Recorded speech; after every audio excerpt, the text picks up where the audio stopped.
We have now entered the last 2 weeks of season 12. It's the final countdown. Exactly. That's the exact song that was in my head. Wow. Oh, hell. And we got some exciting news to tell you guys.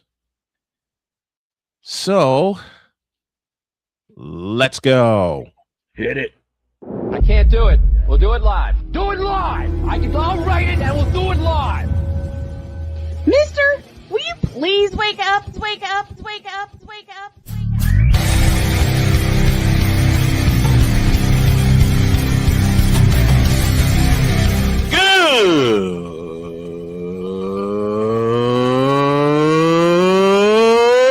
Good morning.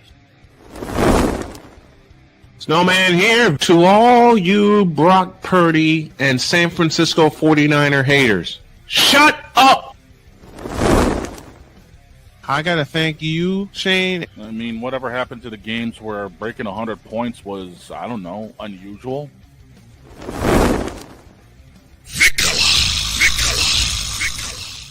There was one word to sum up the All-Star weekend. Trays. Cause we take this job so serious. Splash Brothers, yes. Ray Allen, replace him with Steve Kerr. Reggie Miller, yeah.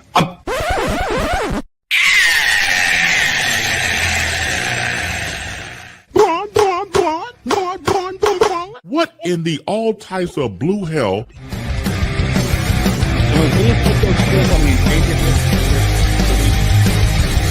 Oh yeah!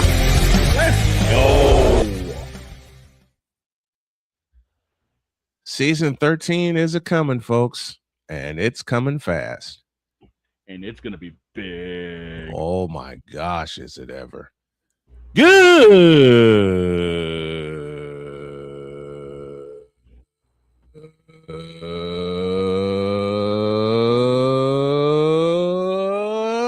morning, and welcome one and all to the fabulous, fantastic football Friday edition of Snowman in the Morning. Glad to have y'all with us.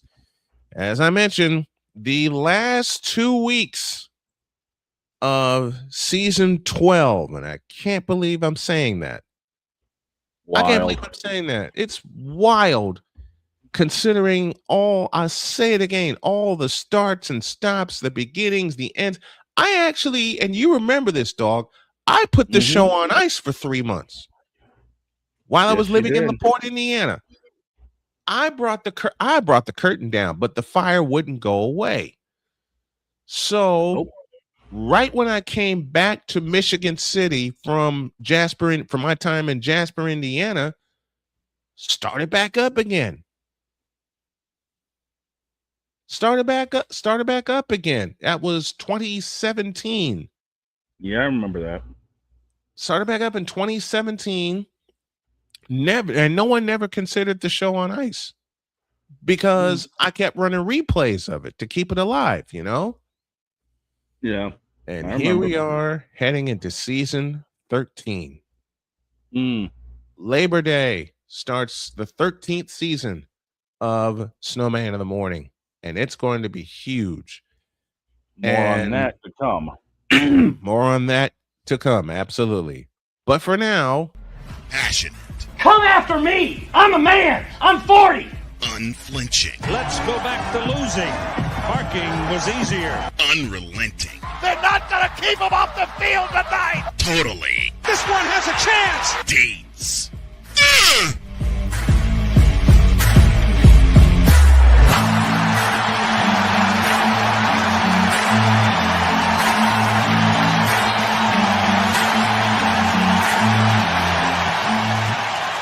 That's not just a murmur, that's a full-blown fibrillation. Chris Dietz is with us. Good morning, Dietz. How are you? Morning. What's up, fellas? What's going on, Dietzy? Oh, just the normal. Mm-hmm. But I'm glad Madden I'm glad logic. Dog's here because I had the most Madden of Madden plays happen over the weekend. Like Let's I see it. just Let's said, hear it. more Madden logic. Let's hear it. May as well since it's a football Friday. Let's hear it. Let's hear it. All right, so there's 3 of them. So one of them just happened Jesus. last night, so I haven't really had time to no. process it, but it I'm listening. is probably the funniest thing I've ever seen in my entire life. Okay. I'm listening. So I was returning a punt, Oh boy. and I'm returning the punt, and I see the guy in front of me get blocked to where he's Yeah. getting knocked to the ground, right? Yeah. He's spinning around, and he hits the ground. He hits the ground enough to where the AI makes my punt returner jump over him. Okay? Now, I'm like, okay, the guy, he jumps over him because the guy's falling on the ground. Right. Yeah. Here's where it goes. Here's where it goes, Madden. Oh no. This guy, while he was on the ground, on his knees, was able to hit my punt returner so hard that it knocked my punt returner into the air and caused him to fumble the football. This all happened at the same time. He was knocked to the ground and still hit my guy so hard he flew in the air. BGS, help us here. What? But that's not the worst one. The worst one was actually done by me. Oh no. What did you All right. do? So let me just set this up for you. So I had a third down play where they came out in goal line, so I decided to run a slant, and all my guy has to do is throw it to the receiver. Throw it anywhere near him, and it's a touchdown. Well, okay, so you had the open slant route on the outside. Okay. Instead of throwing to the outside where the receiver is, the quarterback, for some reason, decided to throw it straight down the middle of the field where no one is. No. Oh no. So rightfully, I was pissed off. Mm-hmm. So now it's 4th down, and I'm thinking I should go for it and just do the same play and hope that things work. But I was so mad. I was like, you know what? If I don't get it, I'm going to be even more mad. So I'm just going to punt it. So I punt the ball, right?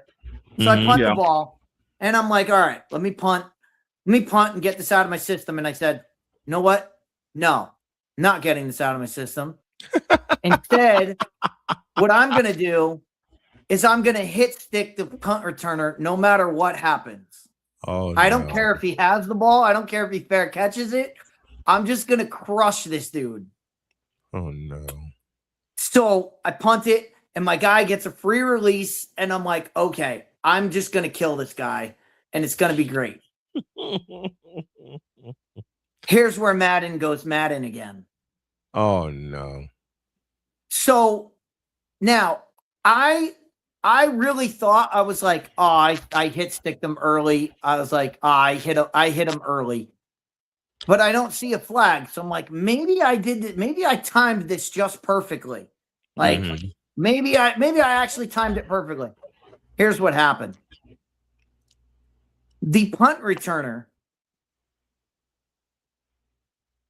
caught the ball while getting hit sticked. Uh-huh.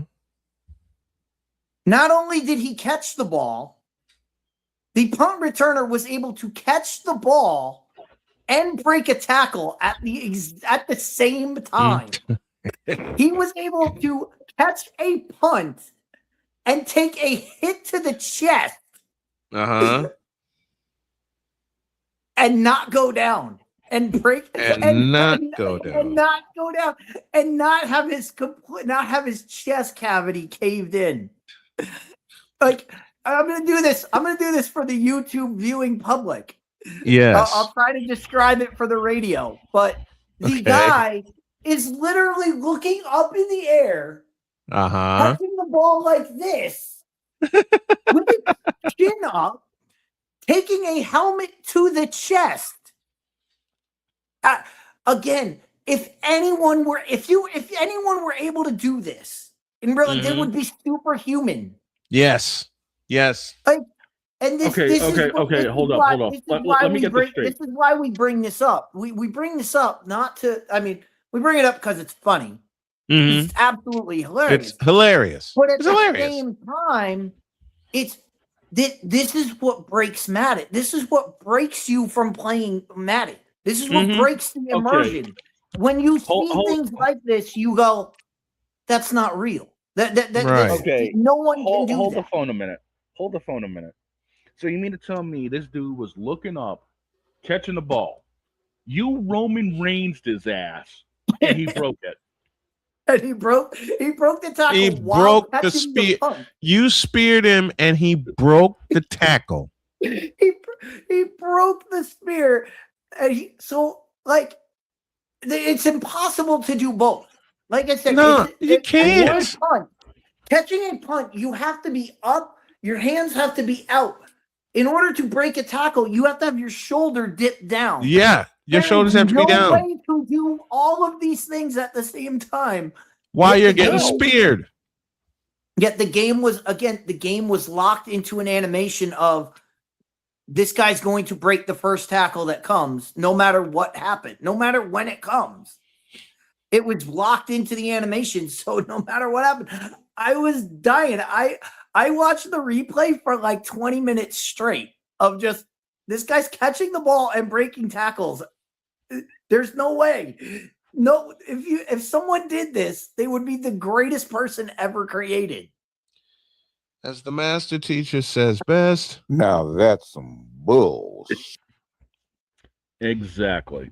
And So to honor the late. so that happened. I mean, this is just things that happen. And again, we've talked about it, and people bring it up You all know the time. what? You Why know do you what? I talk got- about video games? One, because it's funny, and two, Yep. because Let me it's let, this. let me This add to is that. this is what video games are supposed to be. You're supposed to get some kind of like, oh, that could really happen. Yeah. There's let no me- way this could happen. let me Ain't add no to that, way. because Ain't let me no add to that. way. Let me add to that because I was playing MLB The Show last night. Oh I was taking somebody on because online features and all that. Yep. So we were playing at the Field of Dreams. Okay, Mm-hmm. make this make sense. I've got one inning. I had Andrew Jones at the plate. He hits 113 mile an hour, perfect line out. But Line out? line out, 113 mile an hour. But yet again, the next inning, I'm able to crush a slider that is 3 inches inside off the zone with Salvador Perez at 95 miles an hour. I'm able to crush that over the wall. How? Make that make sense. How? Just I plain don't know. how? I turned on the thing apparently and got it over, but make it make sense where I'm able to hit a home run with Salvi on a slider that's 3 inches inside. But yet again, I hit a perfect line out with Andrew Jones on a cutter that's inner half but still over the dish. Make it make sense. This is why my old ass sticks with the basics for video games. Up, It's down, left. Field of Dreams, man. What else can you say? This is why Maybe I Kevin stick. Costner was throwing the ball.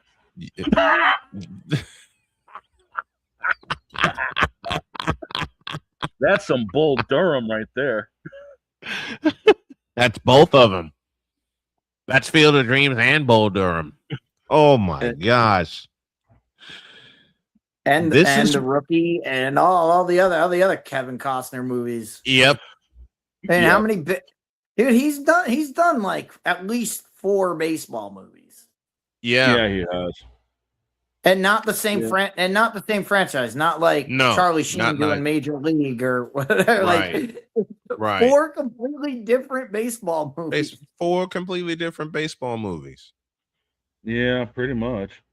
This is why when it comes to, and I love the baseball video games, okay? I do.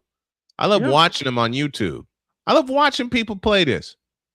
I was actually thinking of streaming MLB The Show either tomorrow or Sunday. Go for it. I cannot play these games. I admit it. Being a sports fanatic, being a sports nut, being a sports nerd, I cannot play this stuff because I have been asked.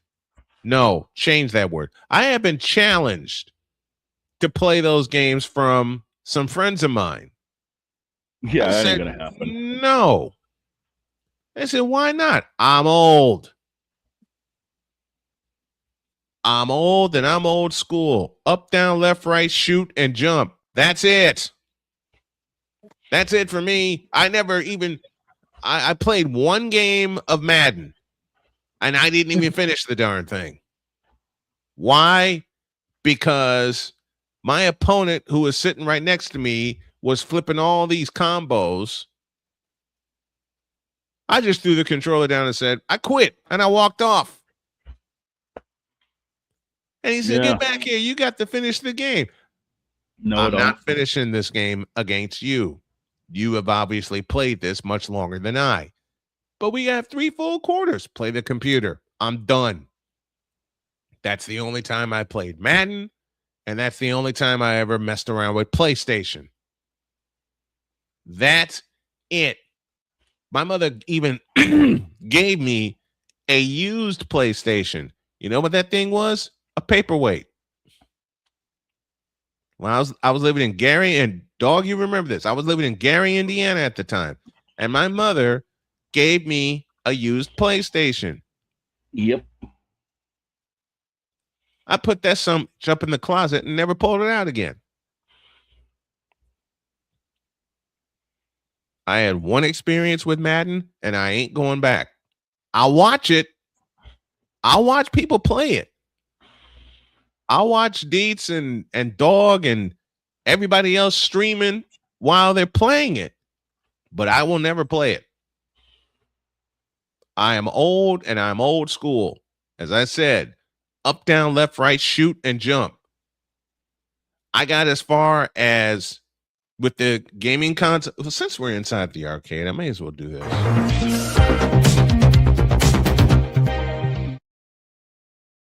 Since we're inside the arcade, I may as well do that. Anyone find Aaron Rodgers yet? He still has all our quarters. I think Mike Tomlin took half of them. 17 after the hour. We're pay for him. Yeah, 17 after the hour. We're inside the arcade, and I know we're due for a break because Jody's yelling at me in my ear.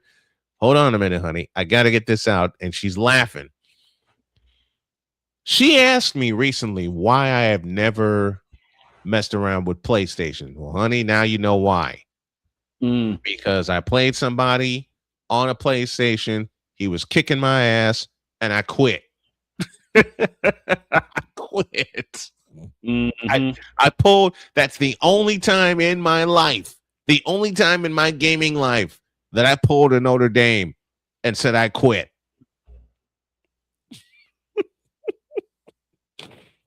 As far as consoles go, I got as far as Super Nintendo in the early 90s.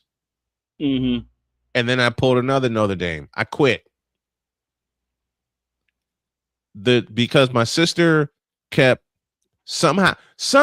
make this make sense. This make sense. I go away to school in 1990. I come back in 1991. There's a Super Nintendo in the family room. Yeah, it was popular back then. In the family room with the big old heavy television. Yeah, the big old brick. With the big old brick. Yeah. That was modern for 1991. Yeah, they had the big old tube and everything's recessed. Everything. Everything. Yeah. This is well before flat screens made its dominating appearance. The big fat brick in the family center. Super Nintendo next to it. I know. I get home from Northeast Missouri State. I see it, but I'm so exhausted from the train ride. I said, I'll play some of it tomorrow to get the school out of my head. Yeah. I wake up tomorrow and I charge downstairs, slide into the family room, and it's gone. What? Let me say it again. I wake up the next day. All I want to do is play Super Nintendo. All I want to do is just wreck Mario Brothers. Wreck Super Mario Brothers. The original. Okay? And they had it on the Super NES. I wake up. I charge downstairs. Mom sees me grab the controller. I slide into the family room like I'm sliding in a home plate. And the console is gone. Mm-hmm.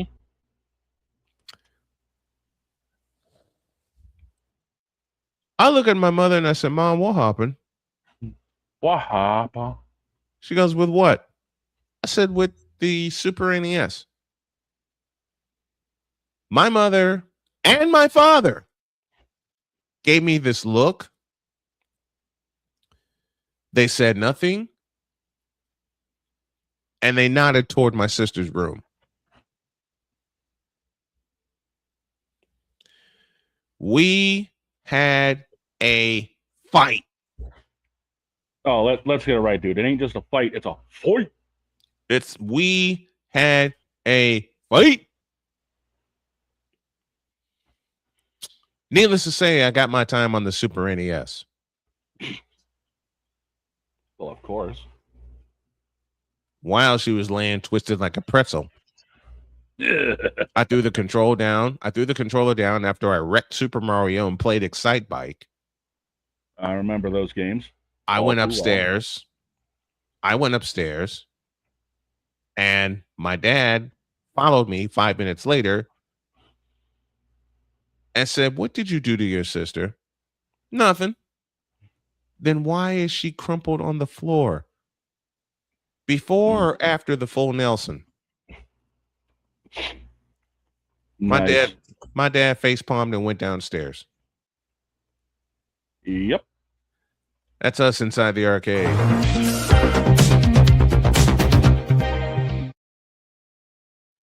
After the break, we'll get down to the business of the Big Ten. To be the champs, you must unseat the champs. Can anybody unseat Indiana?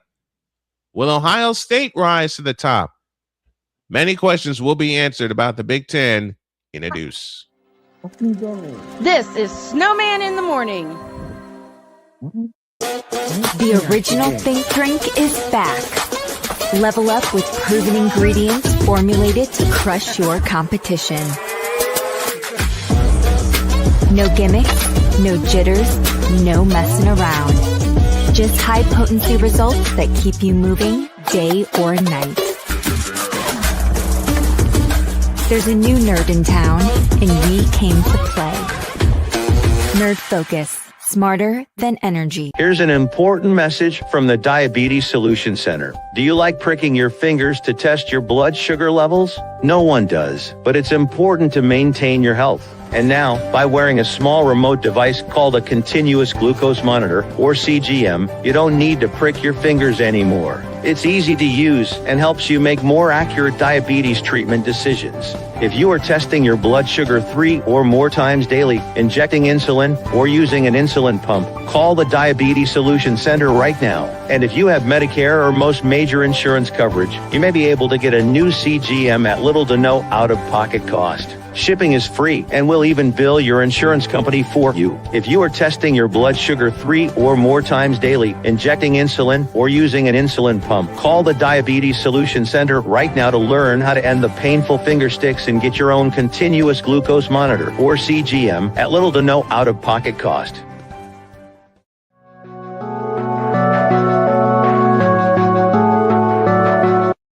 I want to do a TED Talk, but I don't have anything to talk about yet. I'm getting there. Life is for the living. We're not here that long. You can learn anything you want to learn without any money spent. What do I really enjoy? What do I really want out of life? I am your host, WIZE. Are you in a life holding pattern? Well, this is for you. Welcome to the Stuck in My Mind podcast. Live every Monday, Tuesday, and Wednesday at 4 p.m. Central.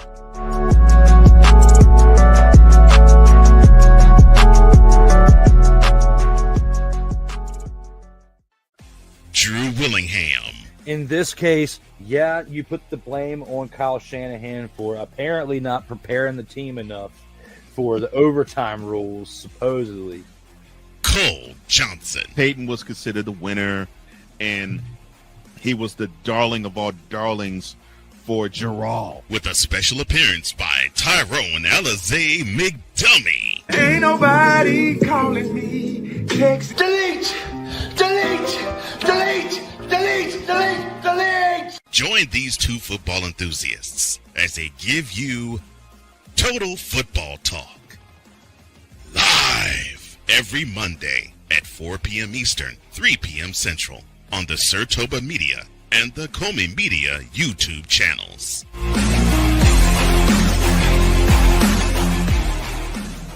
Cause we take this job so serious. I'm sorry, what are these things called? Spices? Spices, thank you. My brain went bleh. What in the all types of blue hell? This is Snowman in the Morning.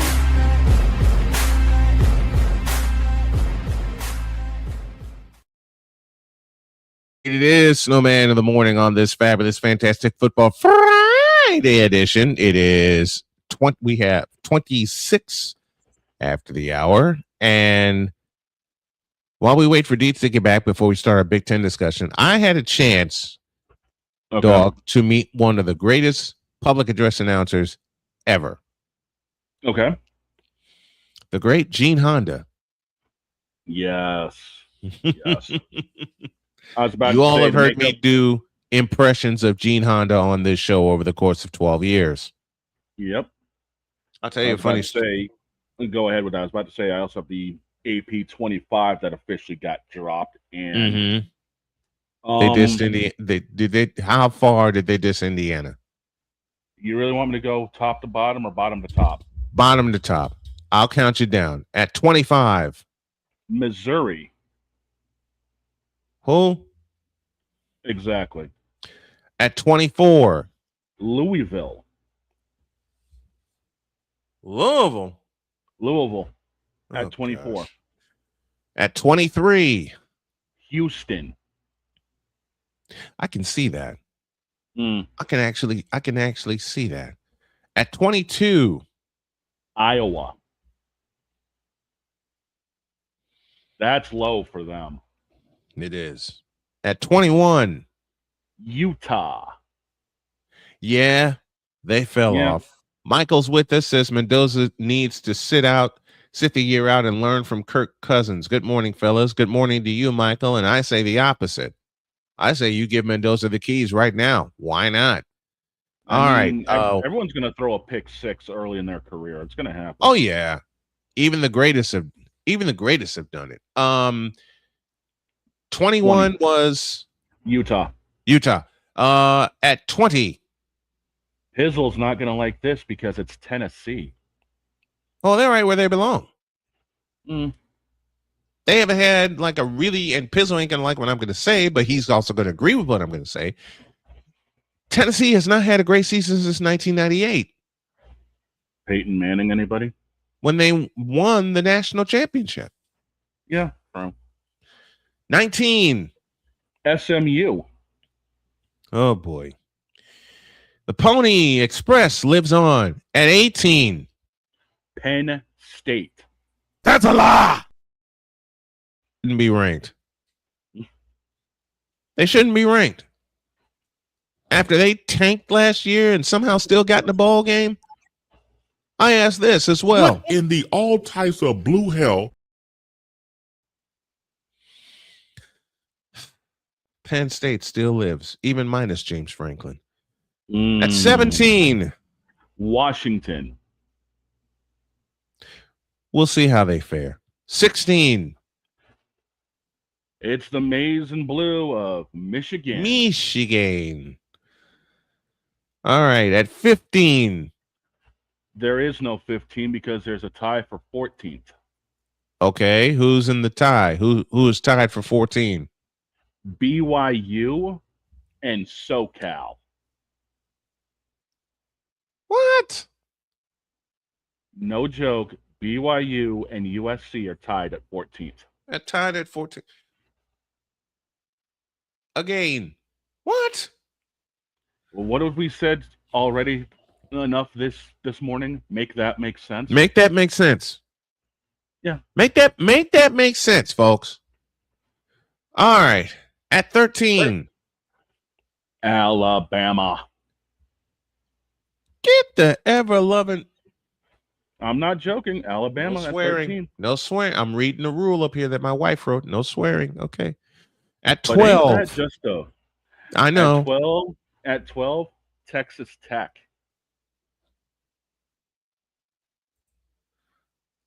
Now that's some bulls. I've got to turn that into a video graphic. Mm. And if I do that with Cole's help, oh boy, that button's going to get pushed a lot. Yeah, especially this season. Number 11. Number 11 is LSU. I ain't got no time for this bullshit. Tell me about it.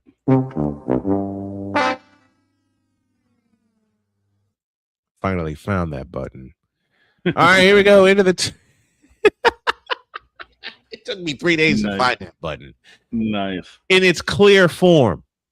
Form. Okay. Here we go into the top 10. At number 10. Oklahoma. Do you see where the bias is with the NCAA right now? SEC. Yeah. Okay. Completely underneath Big Ten, because the next 9, you're going to see a very heavy Big Ten involvement. All right, here we go. Oklahoma Number at 9. 10. At number 9. Ole Miss. I can see that.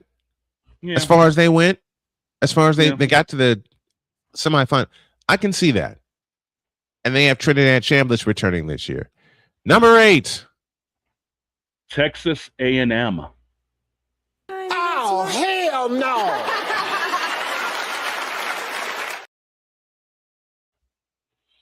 I'll leave it there. At 7. Getting 1 vote for being at the top of the pylon. Number 7 goes to Miami. What?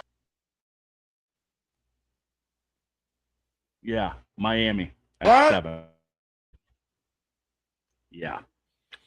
Number 6. At getting 6. 8 votes. Indiana. What are we doing?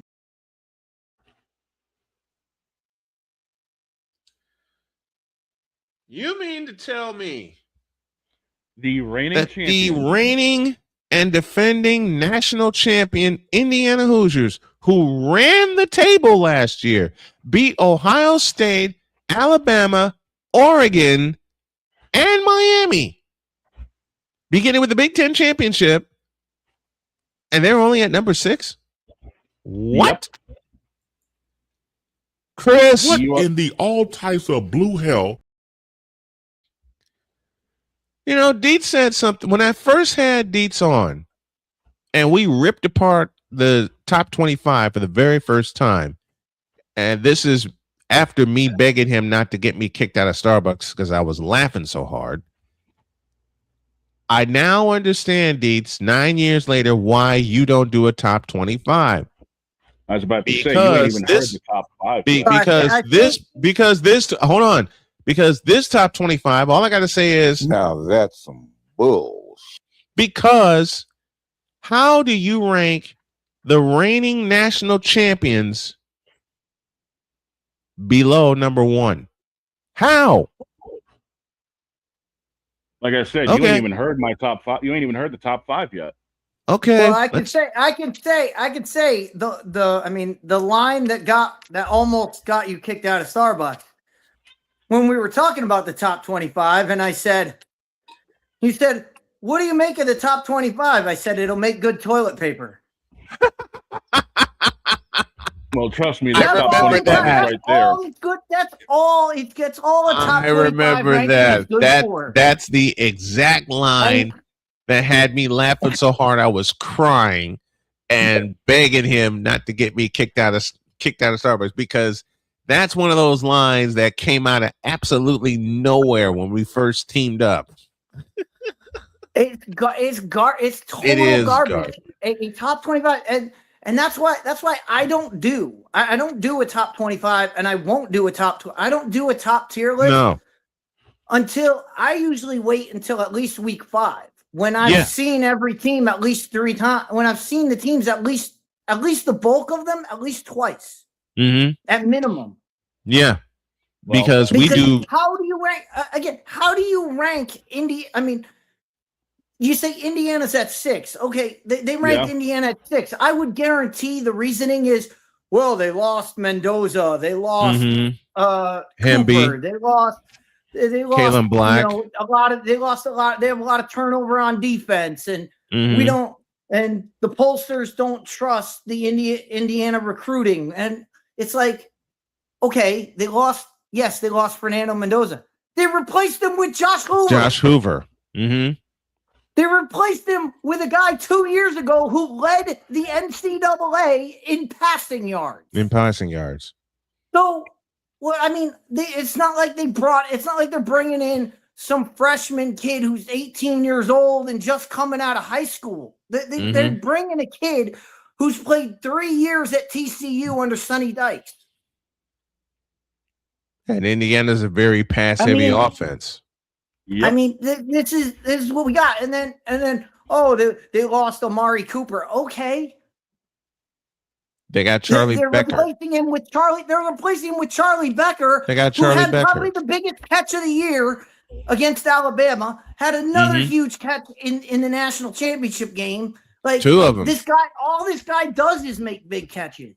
He had one against Ohio State. Check that. He had 2 against Ohio State, which kept the clock running after Ohio State missed a field goal wide left. He had a big catch against Alabama, which was the first touchdown of the game.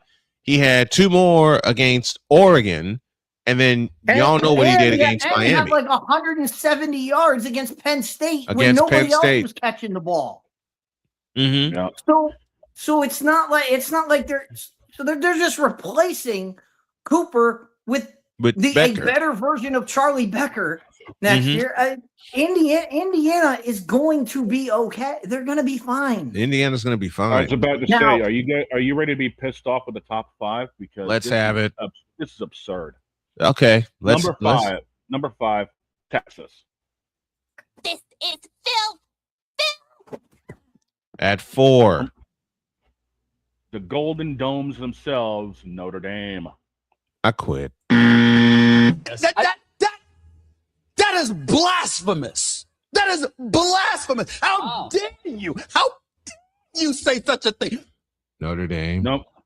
How the hell? Okay, keep going. Number 3, Georgia. Makes sense. I can see it. That makes more because they got sense than any of these other teams. Yeah. Georgia at 3 makes sense because they tangled with Ole Miss 3 different times. Twice. I beg your pardon. Twice. At once 2. Once in the hedges and once in the Superdome during the playoff. Okay. At 2, Oregon. Yep. Which means number 1 getting 40 is Oregon, and I already know who number 1 is. Getting 40 votes for number 1 themselves. The horseshoe. The horseshoe. State Buckeyes. You are at full. What do you notice about the top? What do you notice about the top 5 teams? Big 10 heavy. Just go through it. Ohio State. Super Saiyan's coming back. Oregon. Dante Moore came back. Gunnar Stockton at Georgia. Gunnar Stockton. And Notre Dame has Carr. They have Carr coming back. CJ Carr. Basically freshman of the year last year. And so Texas they're expecting him to and then build Texas on has his career. And then Texas has Arch. And number 5 has Arch. So that's what this poll tells you is, hey, these guys had quarterbacks last year, and they have the same quarterback coming back. That's all this poll tells you. I'm not going to repeat my wife's words when she found out Indiana was ranked 6th in the preseason poll. I am not allowed to repeat that. Sixth is not bad for a team. I know. A team the way Indiana is, and the way Indiana is not. They're not a blue blood. Right. They're not. Right, they're not right. somebody who you can. I mean, you couldn't pencil them. You couldn't write them in pen last year. Every game you were talking about. Well, maybe they can get here. Maybe they can get here. They survived Iowa because Iowa's quarterback got injured in the fourth quarter. Mm-hmm. I mean, there were times where Indiana was questioned last year. So it makes sense that the lifelong people that do the polls, if you watch the polls, anytime there's a breakout team, they're going to fall. They're going to fall the next year because they don't believe in them. Now, if Indiana goes out, has a great season this year, then people will start to go, well, it's Cignetti. Cignetti's the one, so we're going to believe in him. But right now, the pollsters, they believe in tried and true. Ohio State, Oregon, Texas, Georgia, Notre Dame. I mean, Notre Dame. These are what drive college football, and that's all the poll. That's all the top 25 poll in the preseason is for. Because it's good toilet paper. What are you basing this on? You basing this on how guys looked in spring practice, like in the spring game? What are you judging how these teams are? You have to judge them against competition before you can sit here and say this team is better than this. This team X is better than Y because X played this team and Y played this team, and this is how they played out. Till we get that, all of this is meaningless, and all of this is just to set up weeks 1 and 2. It's to set up the television schedule for weeks 1 and 2 to tell you this is a big game because number 1 Ohio State is playing number 5 Texas. That's all it's for. Yeah. And to be honest, if you don't know Ohio State versus Texas is a big game, you shouldn't be watching college football anyway. You should be doing something else that you like because you don't like college football. And it's in Texas this year. It's in Texas. I mean, that's all it is. It's all marketing propaganda. That's all this is. What did you say? It's good toilet paper. Exactly. Preseason top 25. Let's take a break. When we come back, we'll go through our games of the year in the Big Ten, including November 7th when Dietz and I have a fight in Evanston, Illinois. That's going to be Iowa. Go Cats. Back after this. This is Snowman in the Morning. SeatGeek is the ticketing app for fans like Boomstick Lady. No free throw is safe from the roar of her sticks. SeatGeek helps her find a seat in the direct eye line of the shooter so she can sit where her boomsticks make the biggest boom. Everybody okay? SeatGeek handles the tickets to sports, concerts, and more, so fans can fan. During bad weather, driving can become downright dangerous. What's your emergency, please? Trust Battle Vision Storm, the revolutionary glare reduction glasses that turn your sight bright during bad weather at night or during the day. Watch your ordinary vision become extraordinary. Battle Vision Storm uses light-optimizing lenses that block blue rays so you see clearly in heavy rain at night or blinding snow during the day. Heavy rain, snow, sleet, or fog can make it impossible to drive. Not with Battle Vision Storm. Get your Battle Vision Storm for only $19.99. But wait, due to rising costs and supply chain shortages, this may be your last chance to get your very own at this low price. There is a strict limit of 4 Battle Vision Storm per order while supplies last. Don't wait, order now. Call 1-800-483-6319 or visit battlevisionstorm.com. So call 1-800-483-6319 now. Whether it's news, the largest egg producer finds bird flu in chickens at a Texas plant, weather, devastating tornadoes rip through the heart of the United States, inspiration, a breast cancer survivor completed the journey of chemotherapy and now begins a future one of matrimony. or sports. Michael Jordan is shown on a photo with Diddy. LeBron James has a video extolling the virtues of a Diddy party. This has been yet another beating a dead horse presentation. We got you covered. BS3 Network, in association with Comey Media Incorporated, proudly present The Morning Shift with Cole Johnson.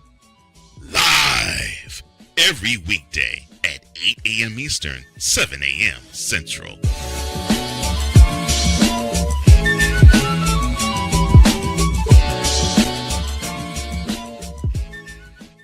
Here's an important message from the Diabetes Solution Center. Do you like pricking your fingers to test your blood sugar levels? No one does, but it's important to maintain your health. And now, by wearing a small remote device called a continuous glucose monitor, or CGM, you don't need to prick your fingers anymore. It's easy to use and helps you make more accurate diabetes treatment decisions. If you are testing your blood sugar 3 or more times daily, injecting insulin, or using an insulin pump, call the Diabetes Solution Center right now. And if you have Medicare or most major insurance coverage, you may be able to get a new CGM at little to no out-of-pocket cost. Shipping is free, and we'll even bill your insurance company for you. If you are testing your blood sugar 3 or more times daily, injecting insulin, or using an insulin pump, call the Diabetes Solution Center right now to learn how to end the painful finger sticks and get your own continuous glucose monitor, or CGM, at little to no out-of-pocket cost.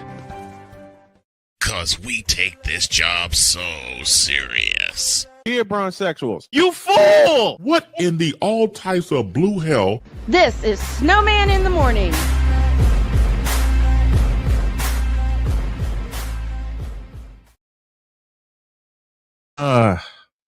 We stay in the Big Ten as we are at 47 past the hour. 11:05 will bring us a very special guest by the name of Charles Wallert, the singer's producer.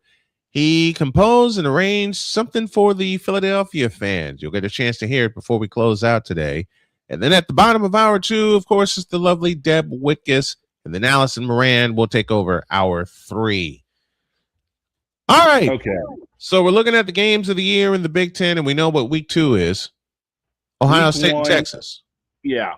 And I just posted this a minute ago.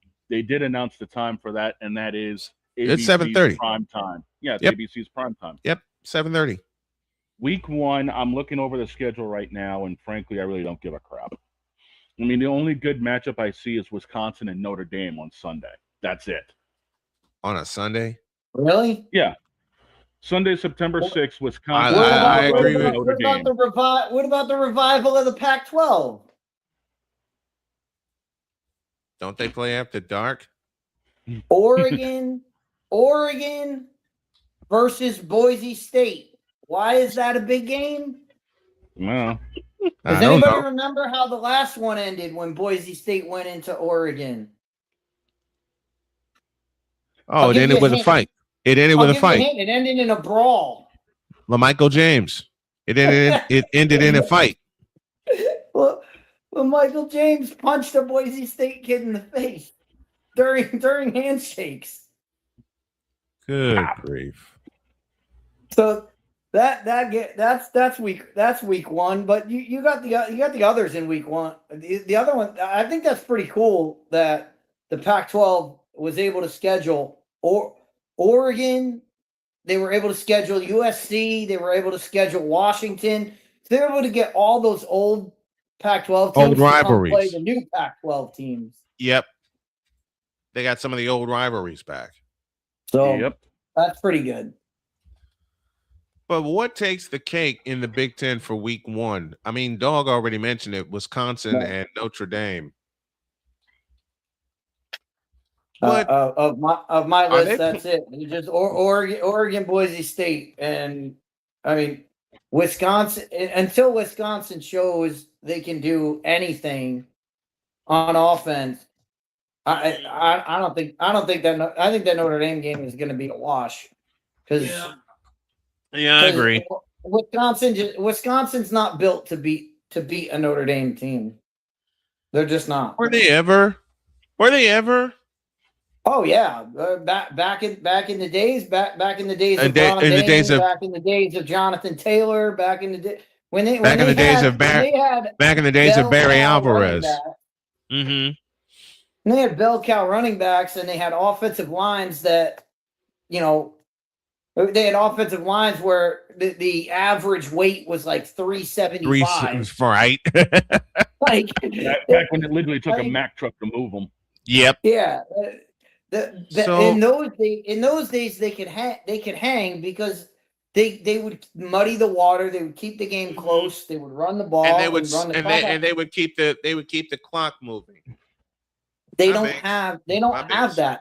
They don't have that anymore. They don't have the hogs to do. I mean, Notre Dame has two defensive tackles that are over 300 pounds. Wisconsin's not going to be able to move those guys. And this okay. San Jose State at USC, and that's supposed to be. Oh my gosh, this is awful. This week one schedule is awful. It's bull, dude. I'm looking at Thursday, September 3rd. Oh geez, no thanks. Yeah. Friday, September 4th. Meh. Nothing major. Now, Saturday, September 5th. Different story.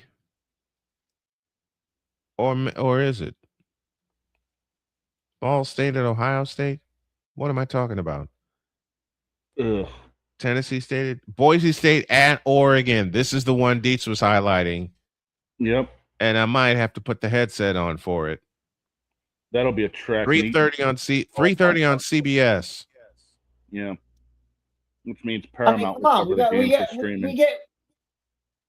really? We get a fight at the end of the game. You really going to discount the revival of the Apple Cup? I just don't see Boise keeping up with Washington and Washington State.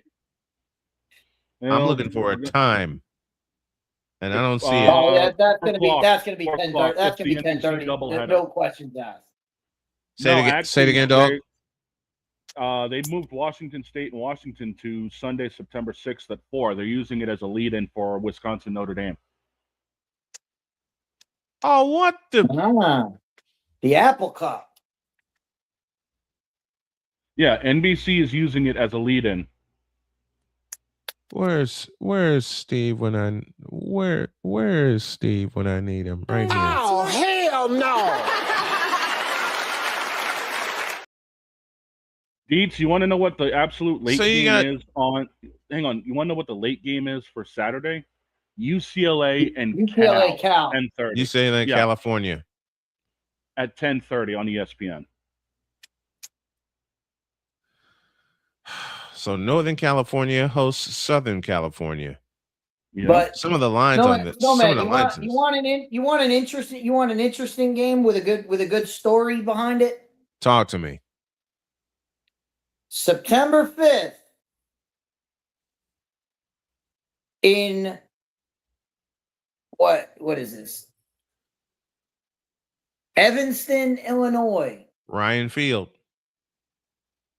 No, that's Northwestern hosts and South Dakota the State. Very first FBS game for North Dakota State. South Dakota State.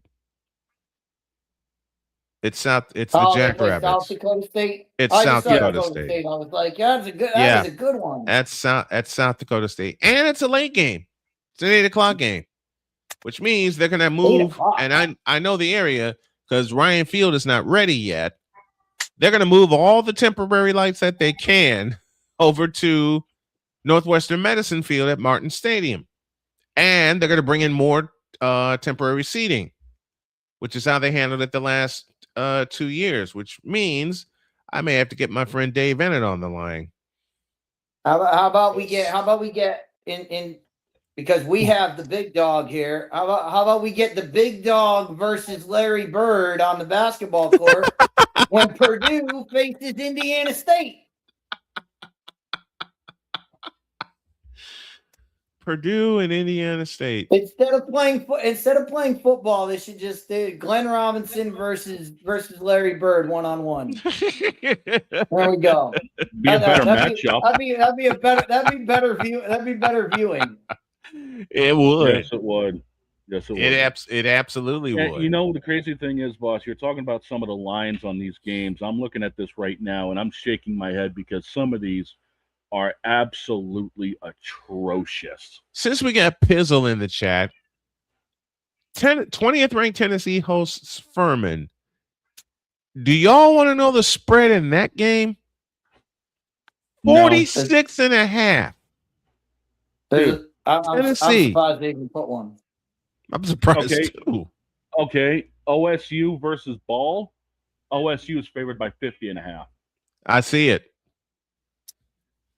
And the over-under was set at 56.5. I mean, bro. So Ohio State leads 56-0 at the half and then puts the reserves in. They lead 56. They lead 56-0 after one. What are you talking about? Yeah. Looking at some of the earlier games as the big games start on the 29th in Ireland with North Carolina and TCU. But Banks, what are you doing? Yeah. Some of these are just USC favored by 38.5 over San Jose State. What? I'm not surprised. Florida State favored by 31.5 over New Mexico State. Again, I'm not surprised. Even September 3rd, even Rutgers is a double-digit favorite. Well, they're playing UMass. Dude. Yeah, UCF exactly. over. They're playing the worst. They're program playing Massachusetts. UCF. Yeah, that's bad. Dude, Minnesota is favored by 43 over EIU. They don't even have an over-under for that game nor the UCF game because they just expect them to blow them out so badly that they're not putting an over-under for it. There's no reason to. Even, oh, God. Arkansas, Pine Bluff, and Missouri. Read that spread. Do I even want to? 54.5. Is that the over-under? Is that the line? That's the line. Yeah. While we're taking shots at the Big Ten, can I take a little bit of a shot at Ohio State here for a second? Go for it. Everyone else is taking some digs. Why not? Okay. Go for it. So here's the issue. So they made their players take pictures for the promotional material. Yeah. They made them take them against a gray back, like the wall in the back is just straight up gray. It looks like concrete. Okay. I'm dead serious. Every single one of these Ohio State shots looks like a mug shot. Now, here's the problem.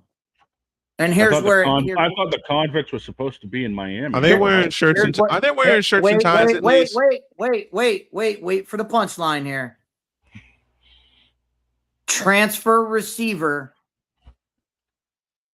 Chris Henry Jr. We're going to a break. I'm gonna leave it right there. That's the punchline. You can't make this stuff. You can't make this up. The first time I saw it, I was You like, really "What is that?" And can't. then I saw the name, and I was like, "Oh my!" And I was like, "Oh God." Yep. Oh, You can't make this up. All right, we got a break, and we got the singer's producer Charles Wallert due after the break and after the ID. Hour 2 coming up. This is Snowman in the Morning. Back in the deuce. Help us. This is Snowman in the Morning. Here's an important message from the Diabetes Solution Center. Do you like pricking your fingers to test your blood sugar levels? No one does, but it's important to maintain your health. And now, by wearing a small remote device called a continuous glucose monitor, or CGM, you don't need to prick your fingers anymore. It's easy to use and helps you make more accurate diabetes treatment decisions. If you are testing your blood sugar 3 or more times daily, injecting insulin, or using an insulin pump, call the Diabetes Solution Center right now. And if you have Medicare or most major insurance coverage, you may be able to get a new CGM at little to no out-of-pocket cost. Shipping is free, and we'll even bill your insurance company for you. If you are testing your blood sugar 3 or more times daily, injecting insulin, or using an insulin pump, call the Diabetes Solution Center right now to learn how to end the painful finger sticks and get your own continuous glucose monitor, or CGM, at little to no out-of-pocket cost.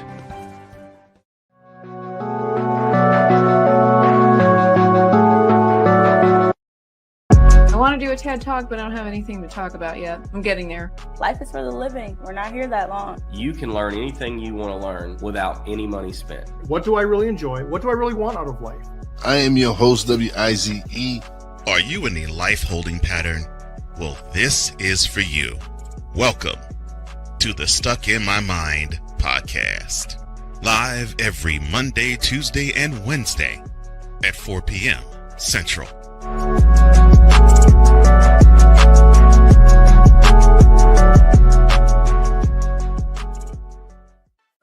Drew Willingham. In this case, yeah, you put the blame on Kyle Shanahan for apparently not preparing the team enough for the overtime rules, supposedly. Cole Johnson. Peyton was considered the winner, and he was the darling of all darlings for Darrell. With a special appearance by Tyrone Alizé McDummy. Ain't nobody calling me. Text. Delete! Delete! Delete! Delete! Delete! Delete! Join these two football enthusiasts as they give you total football talk. Live every Monday at 4 p.m. Eastern, 3 p.m. Central on the Sertoba Media and the Comey Media YouTube channels.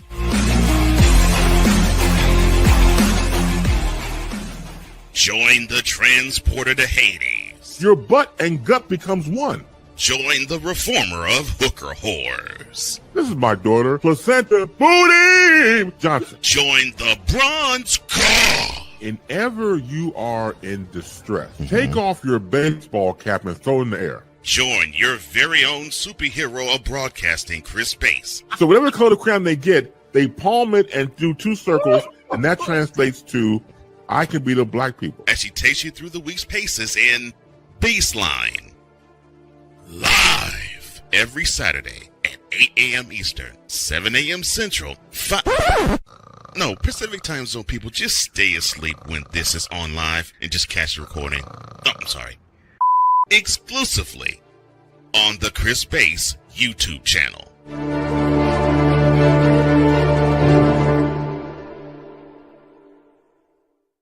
Cause we take this job so serious. I'm on Alarm Island. Give me them cocks! What in the all types of blue hell? This is Snowman in the morning. For the love of God, why? Oh no, I don't know. Love of God, you know what? Just don't. It's 11:03. We owe y'all an ID. This is Snowman in the morning. You're listening to WQVZ, 1700 AM Mission Radio. You're listening to WJKS-DB, your Hoosier Sports Home and Indiana Sports Hub play-by-play voice. Broadcasting live in your region, across our nation, and around the world. This is Snowman Multimedia. I'm on Alarm Island. What's that? You, sir, are at fault. Hemorrhoid. Lebron. Hemorrhoid. Ball goes Benton, Caleb Williams. Give me them cocks! It's really, in the end, basically a skill issue. And Father O'Shaughnessy needs to go to hell. Now get out of my face, you thirsty bitches. Dear God, I feel bad for the one that's coming in, hearing all of that, and the first time he gets to hear anything I say, is stuff so far out of pocket. All right, folks. I promised you someone special. This man has been very special to me, a very special friend. He wrote and produced the Philly Fan Anthem. He has been on the show before, and I'm glad to have him back. Please help me welcome the wonderful Charles Wallert. Good morning, Charles. How you be, my friend? Good morning, Brian. How are you, and how are all your wonderful fans out there? And I want to congratulate you. I saw today 31 seasons. Bravo, my brother. That's fabulous. Keep going. Thank you. Thank you. This will indeed be my 31st year doing broadcasting. And I got to shout the man out who gave me a chance, in John Kalidas, back in Chicago at Chicago State University, when he heard me do an impression of Jim Durham. And he pulled me into his office and says, I'm going to take a chance on you. So that's how my career started. But you, my friend, you composed a wonderful anthem for the Philly fans. I've been playing it on loop since you sent it to me. What brought that on? How'd you do that? Well, somebody in Philly was aware of my accomplishments because I've always been tied musically to Philly, even though I'm from New York. The sound of Philadelphia, when my buddy Ronnie Gamar, I first started producing him, the Gamble Huff sound. And of course, football has been in my background. And I came at a crossroads, and here I am now getting to do football and music. So what happened, they brought me this guy, actually, he brought some lyrics and some demo and some AI stuff, which couldn't be used at all. So I changed it around, and I gave him some credit for the few things he did, and went in and got the greatest musicians I could for this particular project. And it took me 6 months to do. I mean, I've done 2 albums in that time, or at least one. But I wanted to make this special, not just a little chant. Excuse me. I wanted to make this a recording. And the wonderful Joe Sarasana was singing lead, and he's got a documentary coming out called Not to Be a Rock Star. Amazing story. We used the great arranger Joseph Joubert, wonderful Darrell Owens, Nicky Richards, Bashiri Johnson, my man, who's done all my percussion forever, and wonderful Hanan Rubenstein, who I mentored as a young man, who's a great guitar player and also engineered the session. And of course, tying it to Philadelphia, the one and only Benny Marsala, the poster boy man for Philadelphia and music. So we put it together, and as you're doing it, Brian, as you know, when you're in the middle of a project, you're just doing it, you follow your instincts. And after we were playing back on the mix, everybody was going completely crazy, and it took me a while to get that back. I knew we had it, but the impact of the magnitude of what we did, then finally, is just catching up with me. And like I said, I've played it. I'm going to play part of it to close the show today, but I've played it on loop since I heard it, and it's wonderful. It is absolutely fantastic. Great job, my friend, to not only you, but the band who helped you put it together, the amazing band September in the Park. Tell me about those guys. Well, they're going to be doing the actual music video of it. These guys, folks, if you want to be thoroughly entertained, I've been in this business a long time. I've been blessed to work with great people like George Benson, Dionne Warwick, The Main Ingredient, O.C. Smith. And these guys, I mean, it's just amazing. They do it all. Every genre you could imagine, everything great. And matter of fact, they just recorded my song, which is getting a tremendous response. So my man Glenn Carvin, who kind of runs the show there, we really hit it off great. We're doing things together. So they're going to do up and coming the Philly Anthem. So we'll have a visual of it as well, which should be a whole lot of fun. Oh, man. There is some other connections. We're a real football family, my friend. My oldest daughter is a Cowboy fan. My son-in-law is a Giant fan. My youngest daughter is an Eagle fan. A good lady. My grandson is a Giant fan. Oh, right. Now, wait a minute. Now she convinced my 10-year-old granddaughter to be an Eagles fan. So we do have that connection. And then with you can imagine some interesting Sundays. Thanksgiving, it's really wild at my house. So we do have I have such good I have such good fans there. And one thing I really want to impress about the world and people and the wonderful cover, Jill Reitzma, who does my covers. I said, Jill, let's embody what Philly is, and she put that great cover together of all people. So it's beyond just Philadelphia. It's where we all need to be, all races, creeds, colors, religions, young, old, whatever. They unite behind that team in a wonderful, passionate way. And that's how we all should connect on this planet to life, because we're all from one source. Yeah. That's how I feel. And that's how I've always felt in my life growing up. That's how I've always felt. You connect with everybody. You exude it. Yes, absolutely. And we do some good philanthropic works, creators' rights movement. Now, do you know that after a while, your copyright expires? So if you write a song, it's like they made it 70 years after you passed. Now, they don't take away your artwork. They don't take away your property. You leave that to your heirs. So Mark Goldstein and Kim Weeks, and I'm involved as the director liaison with the entertainment industry. We're doing some wonderful things with that creators' rights movement to get them to change that legislation. And another thing I'm involved with, IUTA for the Arts, where we give scholarships to young artists. Jimmy Taratudio, my man. You know, you got to give back to the community and help young people. I mentor a lot with the Grammy youth. And I want to show them that, hey, if you're in this business for some kind of glamour stuff like that, you do something else. Because this is a lifestyle. This is more than work. It's not a job. It's a passion. It's a calling. Same with me when I started this with my late friend Alvin Washington back in 1995. We were just doing Chicago State games, and then Alvin came up with the idea, why don't we try broadcasting high school games? So the Interscholastic Sports Network was born, and then it got flipped over into the Arena Sports Network in 2013, and then 8 years after that came Snowman Multimedia. And I'll tell you what, man, it's been a grind and a half to get here, as you well know, Charles. It's been a grind and a half to get here, but to have folks like you, my friend, and Chris Dietz and Shane Lake, the big dog, and my beautiful wife, Dr. K, along for the ride, man, I'll tell you what, there's nothing, and I mean this for you and your group also, there's nothing but brighter days ahead, and I mean that from the heart.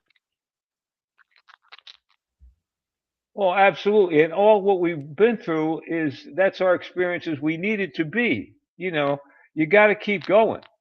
I have a very special person that reminded me with something that they put in their communication that said there's always a way. And it's true, you know, and you got to keep going. And we connect through the music. And well, to be with sports. And Brian, you know my background. I worked for the Giants as a kid. Mm-hmm. And of course, you know my relationship with the Jets, what you could talk about. Yep. And with Broadway Joe and those guys. my man. Till this day, my dear, wonderful friend. Oh, by the way, it so happens as Hanan and I were finishing the mix in the studio, just finished. We're at the board. The phone rings. It's Joe, and I put him on speaker, and. You know, so a lot of people ask me, what does your buddy feel about the Eagles? I said, well, you know, their colors are green and white. What can I say? But he's real happy because he's a Pennsylvania guy, you know, so he grew up in Pennsylvania. But he's a big supporter of my music and always has been. And we are here as well, my friend. Like I said, y'all need to hear part of that anthem. I will play it to help close out the show today. And man, you have an open invitation to jump on with us, whether to talk music, whether to talk football. I mean, you have an open invitation. This is Charles Wallert, the singer's producer, joining us here on this Friday edition of Snowman in the Morning. In the region, across the nation, and around the world, no matter what fan you are, you need to be a fan of this man right here. The replay will come out right after the show, so I'll make sure your segment gets circulated to everyone. Jillian Rietzma, I think I pronounced that right, says, "Love you, Charles Wallert." So we know the fan club's going to be coming in, but Charles, you're absolutely fantastic. You're a wonderful friend. I love you dearly, and thanks for hopping on the show today. I truly appreciate you, my friend. I truly do. Anytime, and 31 more plus on your fantastic show, football and music. Thank you. We're here. God bless you. God Take bless care. you. Thank you, Charles. Thank you. Charles. Thank you. Was that not cool? Yeah. You want to know the coolest part? What's that? He's got all these family members. He's got Giants fans. He's got Giants, Cowboys fans. Cowboys, he's got Eagles fans. Notice, no Commanders fans, no Redskins fans. None of that in there.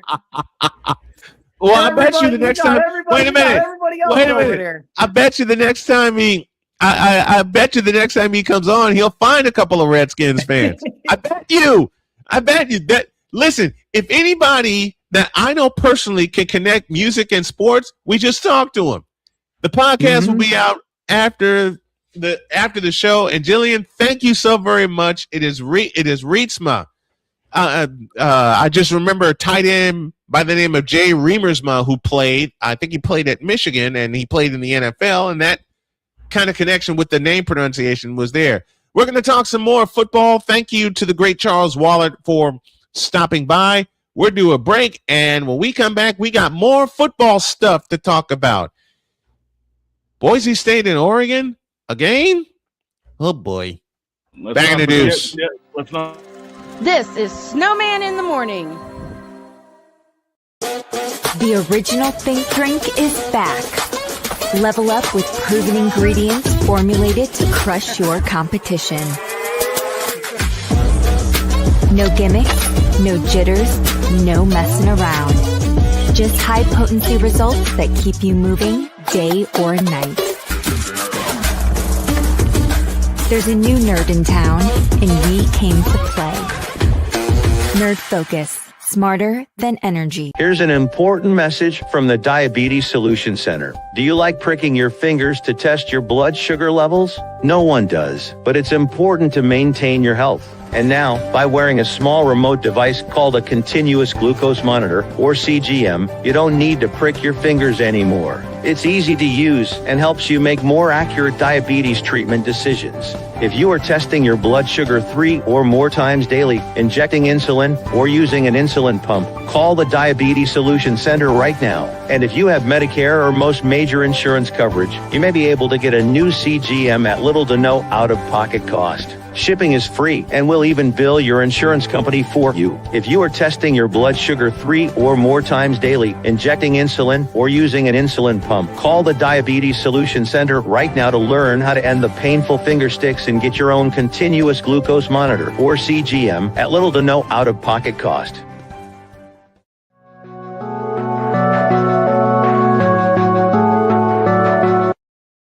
I want to do a TED Talk, but I don't have anything to talk about yet. I'm getting there. Life is for the living. We're not here that long. You can learn anything you want to learn without any money spent. What do I really enjoy? What do I really want out of life? I am your host, WIZE. Are you in a life-holding pattern? Well, this is for you.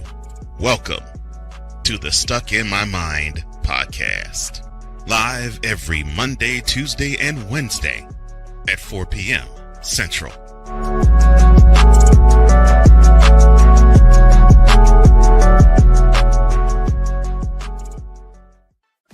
Drew Willingham. In this case, yeah, you put the blame on Kyle Shanahan for apparently not preparing the team enough for the overtime rules, supposedly. Cole Johnson. Peyton was considered the winner, and he was the darling of all darlings for Jarrell. With a special appearance by Tyrone Alizé McDummy. Ain't nobody calling me. Text delete. Join these two football enthusiasts as they give you Total Football Talk. Live every Monday at 4 p.m. Eastern, 3 p.m. Central on the Sertoba Media and the Comey Media YouTube channels.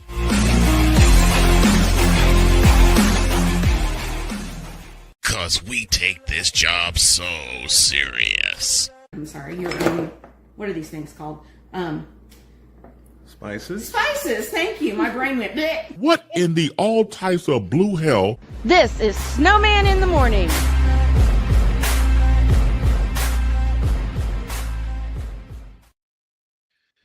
Oh my Lord, that's going to come back also. Snowman learns to cook on a budget each and every week before our feature play-by-play game on the Snowman Multimedia Sports Network and Snowman Multimedia. Thank you to Gina, who says happy Friday at Snowman Multimedia, and co-hosts have a great day. And to use my Gene Honda voice, Jillian Rietzma joins us as well when we had Charles Wallert on. And right on cue, and Dietz, I blame you for this. You had to open your whole mouth and say, notice, no Commanders / Redskins fans. As soon as we went to break, Charles shot me a message saying, in-laws are Commanders fans. So the NFC East is fully but that covered. makes it even better. That makes it even better. They don't even get mentioned on there.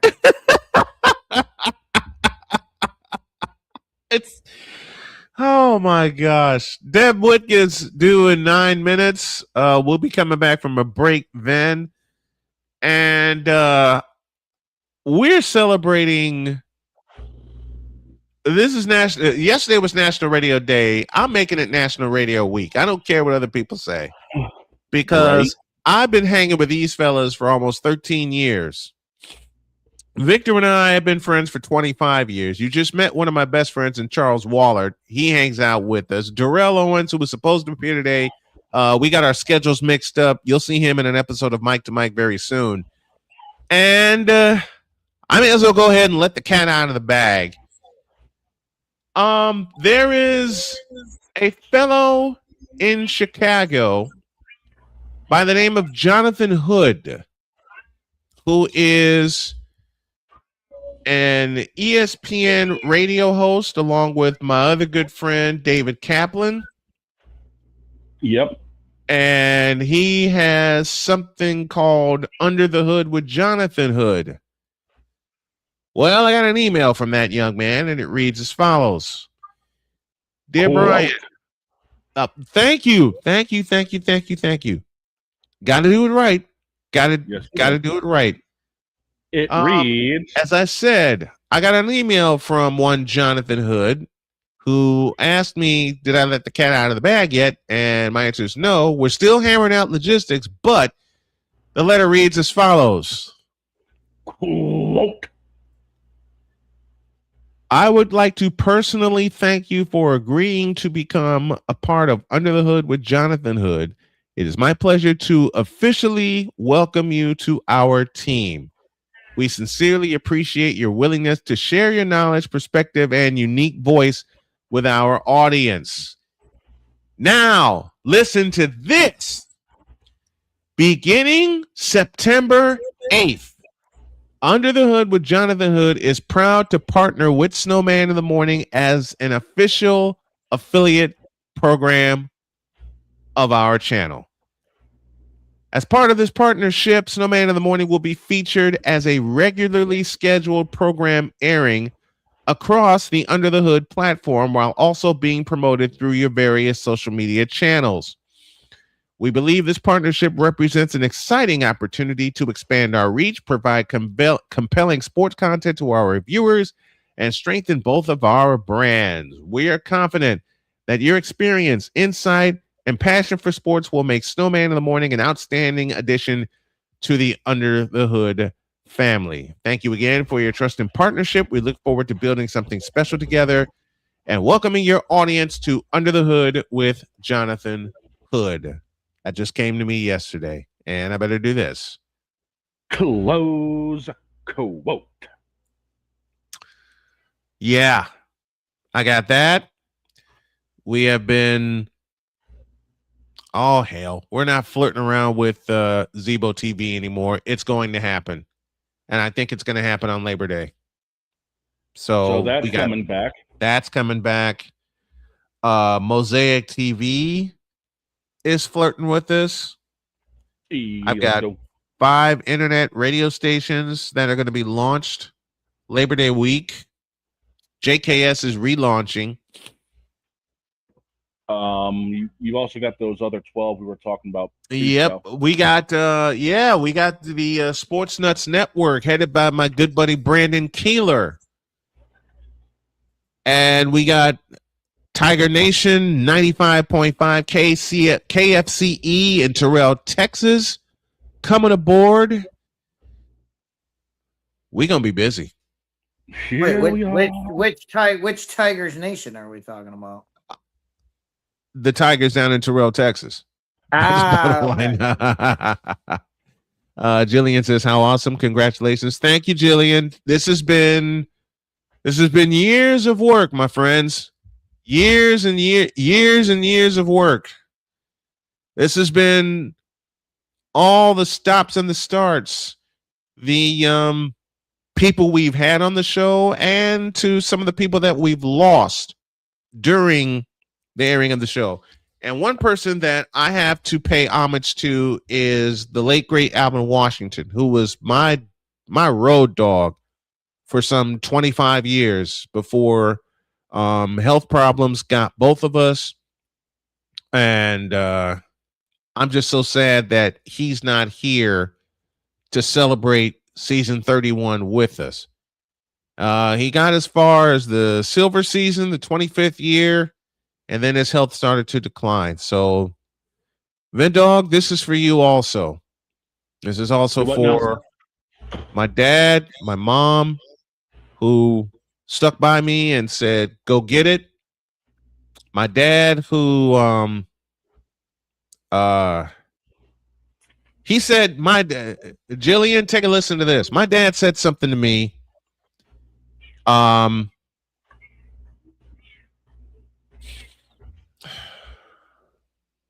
You're good, boss. You're good. Thank you. Let it go, man. Let it go.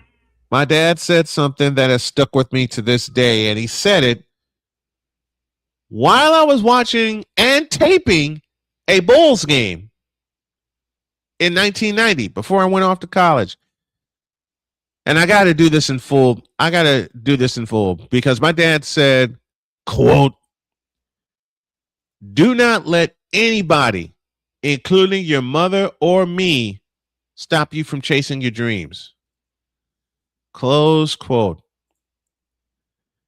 Well, Dad, I ain't stopping for nobody. I will not stop for anybody. And God willing, as Charles said a moment ago, it'll be another 31 years doing this stuff. I'll tell you right now, man, it sounds like the snowball's picking up traction. Yeah. Something we had talked about to open season 12. Yeah. We had talked about that to open season 12. We'll get you a date on when we launch on the Sports Nuts Network. September 8th, we go Under the Hood with Jonathan Hood. Sometime next week, I'm going to be on his podcast to make to do the formal. Oh my gosh, the formal introduction. Oh, that's going to be wild. That is good. That is going to be wild because I've done UIC women's basketball. I've done UIC women's basketball. I did it for 2 years. And Jonathan would just walk by me and say something crazy to me just to get me laughing and keep everything loose. And let me remind people, if you like what you see and what you hear, really trying to help my family right now. And I have an exam to take, and I've got to push it back to Monday because I don't have the funds to to pay for it. It's for my CDL permit.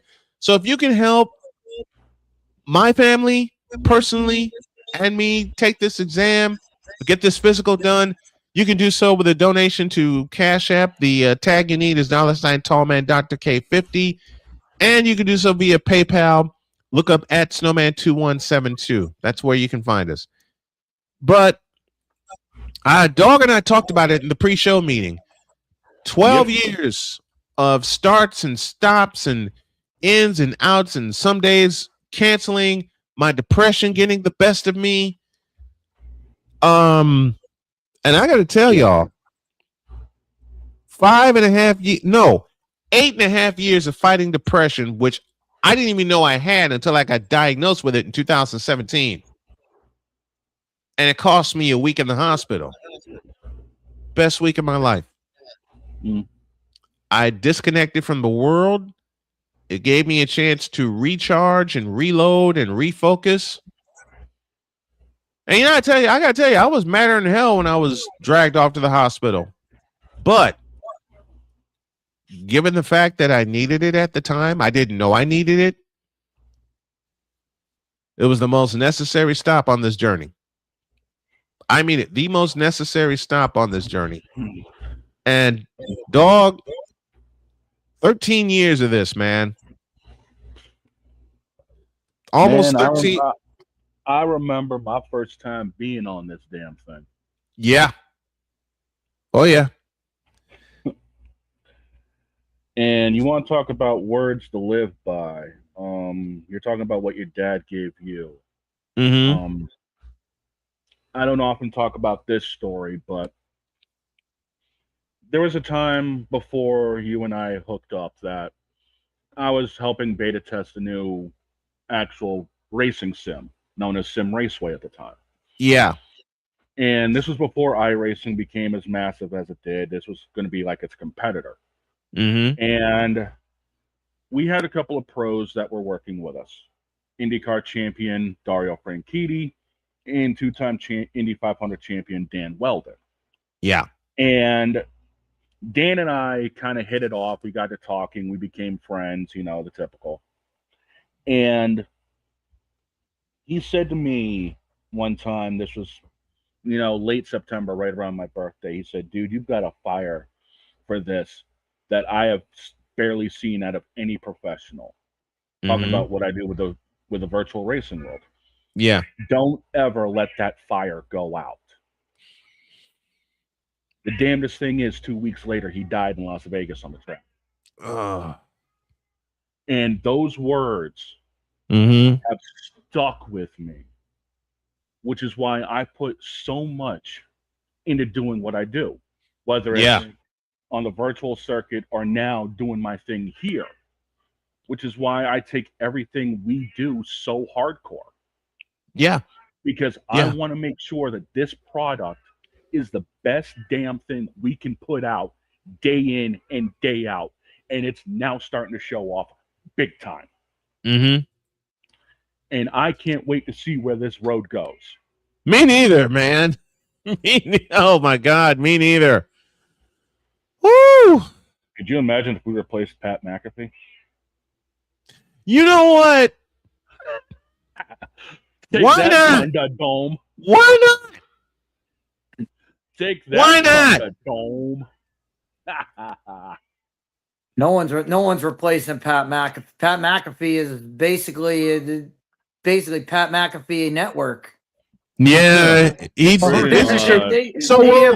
have bought in hook, line, and sinker. Yeah, they have. But you know something? He's gonna be on Monday Night Football as a Yep. Whatever. But you know something? Screw it. Dude. We'll do what we always do. We make our own. We make our own. And I think we've got somebody joining us now, don't Oh, we? I know. It's Friday. Okay, who's been in my truck again? Not me. It's a football Friday. And we have this lovely lady.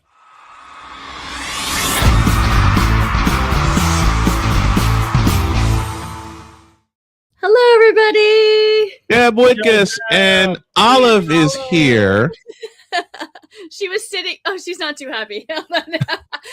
She was sitting on my seat when I sat down, so I was like, "Oh."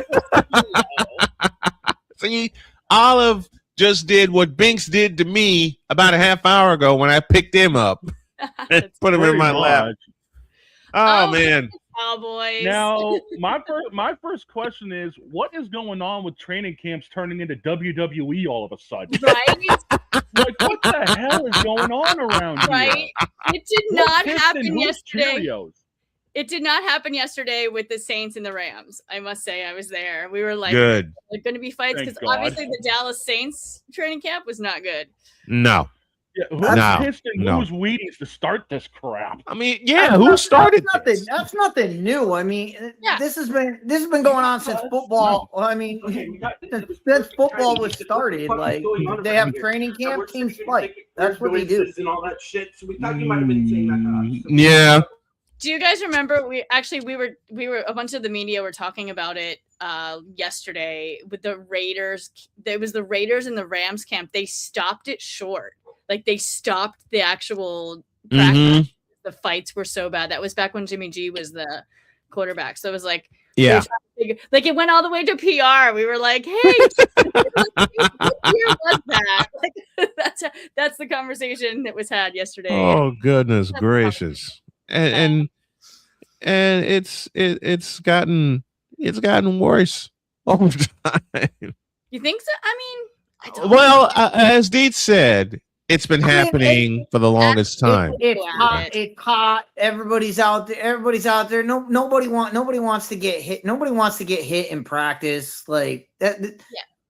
So it's understandable. It's bound to happen. Mm-hmm. There's a line too, because I mean, as far as even the Rams are concerned, like they don't use their starters in preseason games. So Right. This is their these joint practices are kind of their preseason games, and that's actually what McVay said yesterday.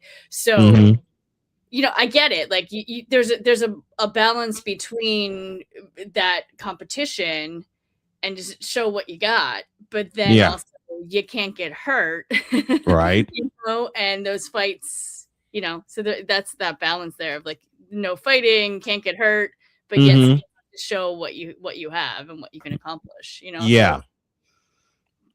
So it's wild. It's just wild. We're talking NFC East today, which includes Dietz's Cowboys, which includes Deb's Eagles, and we always say to be the champs, you got to beat the.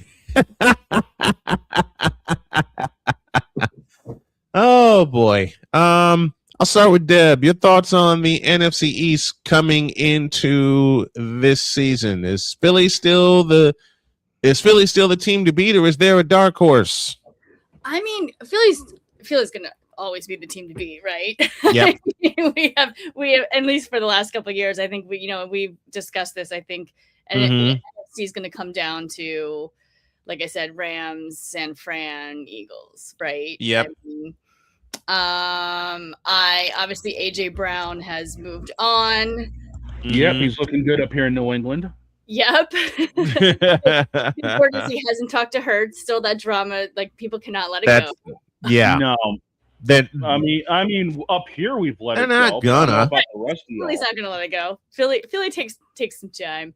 But I mean, when you got people throwing snowballs at Santa, of course y'all gonna take that this was in apart. 1970. I mean, I think it was before that, to be honest. So what are we looking at? 50 years has not happened. Yes. About that. That was thrown though at some point too. But anyway, excited to see what Devontae Smith had. Obviously, yes.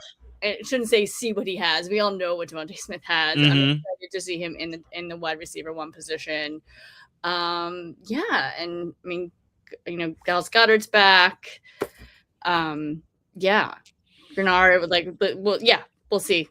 I'm excited. One of the fellows on the Eagles, which I had an eye on when he was playing at South Dakota State, was tight end Dallas Goedert. Yeah.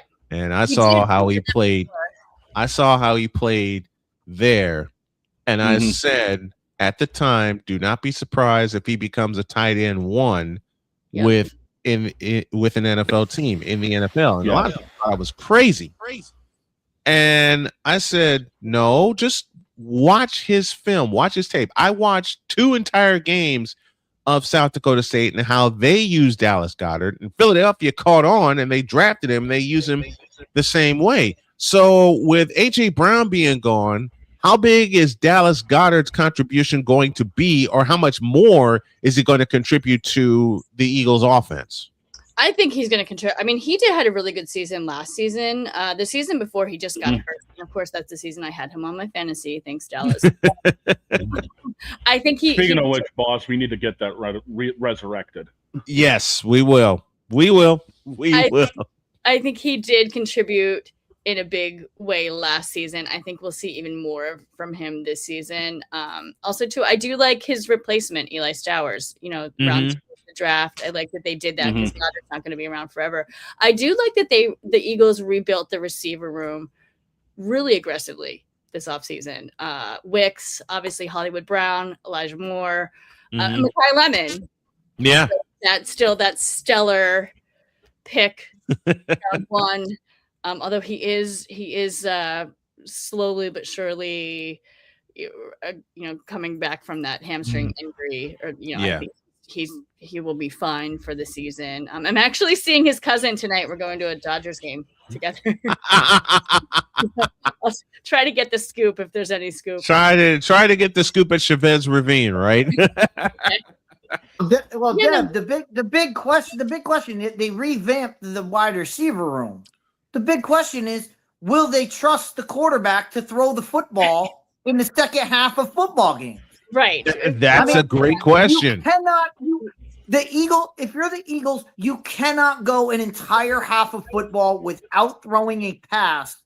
Like correct. even if you're crushing the Tampa Bay Buccaneers, you still have to throw the football, because when you need it, you need to know that Jalen Hurts can get it done.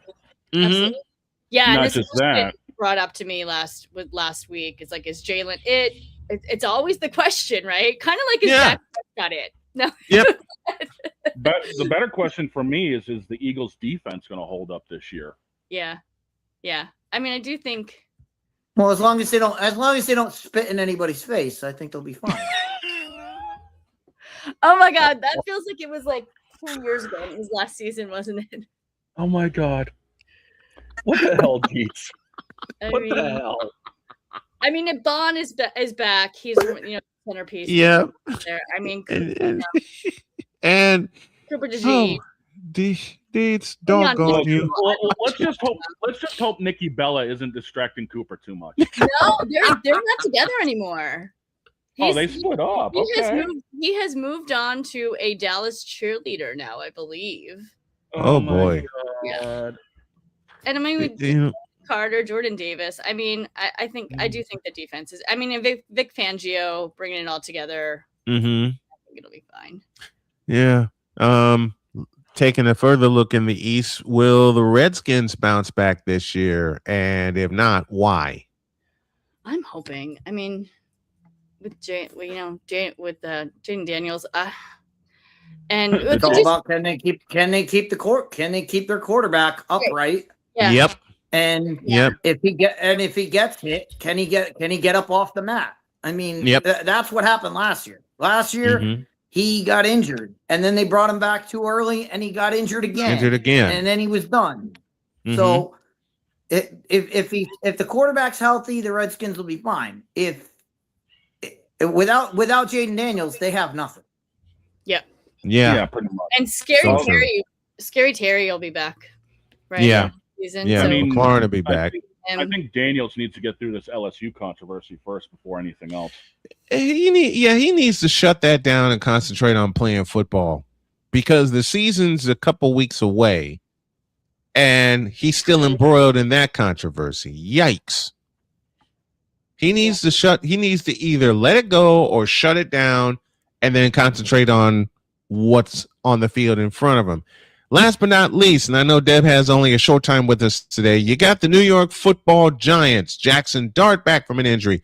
Cam Scatterboo back from an injury. My question is their offensive line. And we've always, as a group, talked about a team's offensive line. Does this offensive line get better to help open the holes for Scatterboo and protect Jackson Dart? Deb, first, your thoughts on the Giants. I'm hoping so. I want to see the Giants do something, even though they're in my division. I do want to see the Giants do something this season. They were, and with Harbaugh especially, I feel like they can.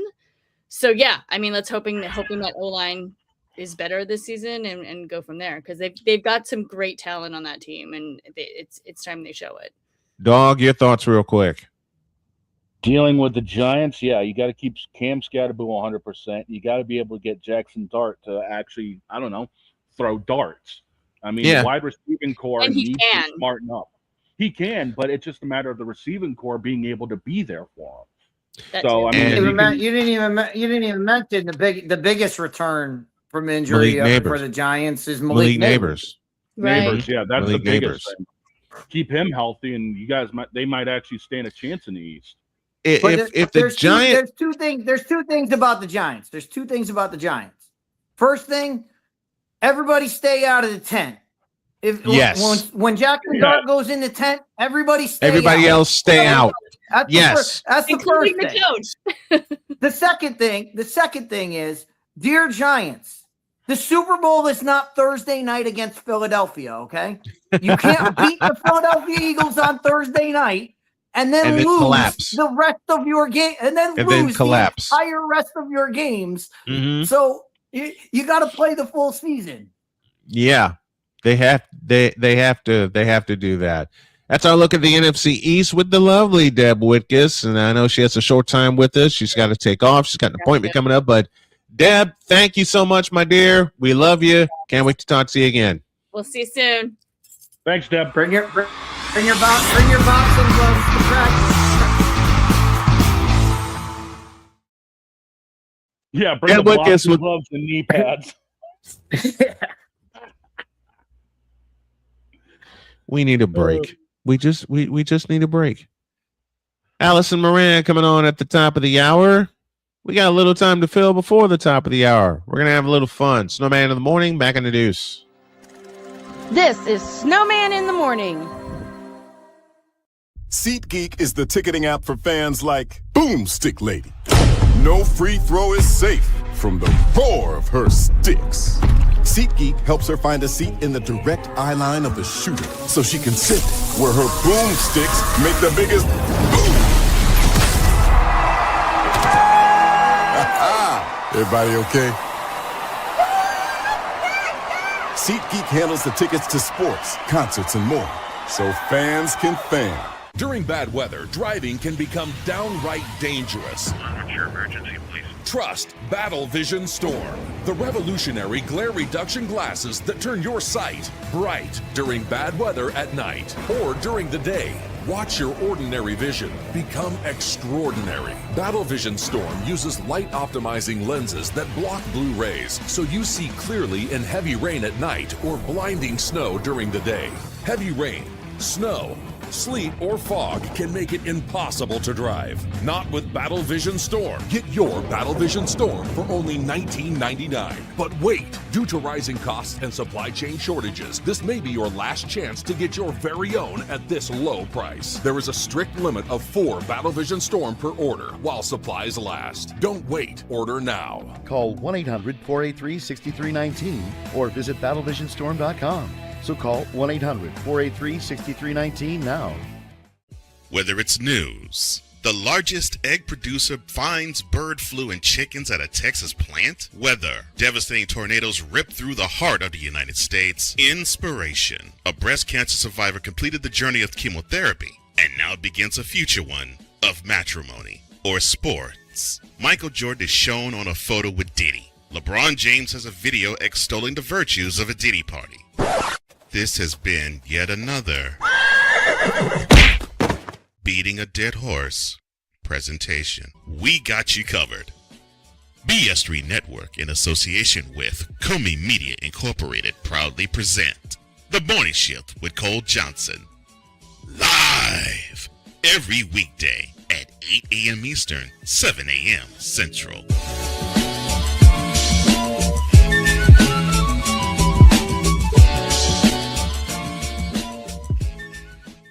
Here's an important message from the Diabetes Solution Center. Do you like pricking your fingers to test your blood sugar levels? No one does, but it's important to maintain your health. And now, by wearing a small remote device called a continuous glucose monitor, or CGM, you don't need to prick your fingers anymore. It's easy to use and helps you make more accurate diabetes treatment decisions. If you are testing your blood sugar 3 or more times daily, injecting insulin, or using an insulin pump, call the Diabetes Solution Center right now. And if you have Medicare or most major insurance coverage, you may be able to get a new CGM at little to no out-of-pocket cost. Shipping is free, and we'll even bill your insurance company for you. If you are testing your blood sugar 3 or more times daily, injecting insulin, or using an insulin pump, call the Diabetes Solution Center right now to learn how to end the painful finger sticks and get your own continuous glucose monitor, or CGM, at little to no out-of-pocket cost. 'Cause we take this job so serious. Dear bronsexuals, you fool! What in the all types of blue hell? This is Snowman in the morning. I am going to slim down again. All right, 10 before the hour. The dog is with me. Dietz is returning here. I think he had to get a caffeine refill, and I am off it. 7 full days without caffeine. And you know what this makes is why I keep a 2-liter next to me for the show.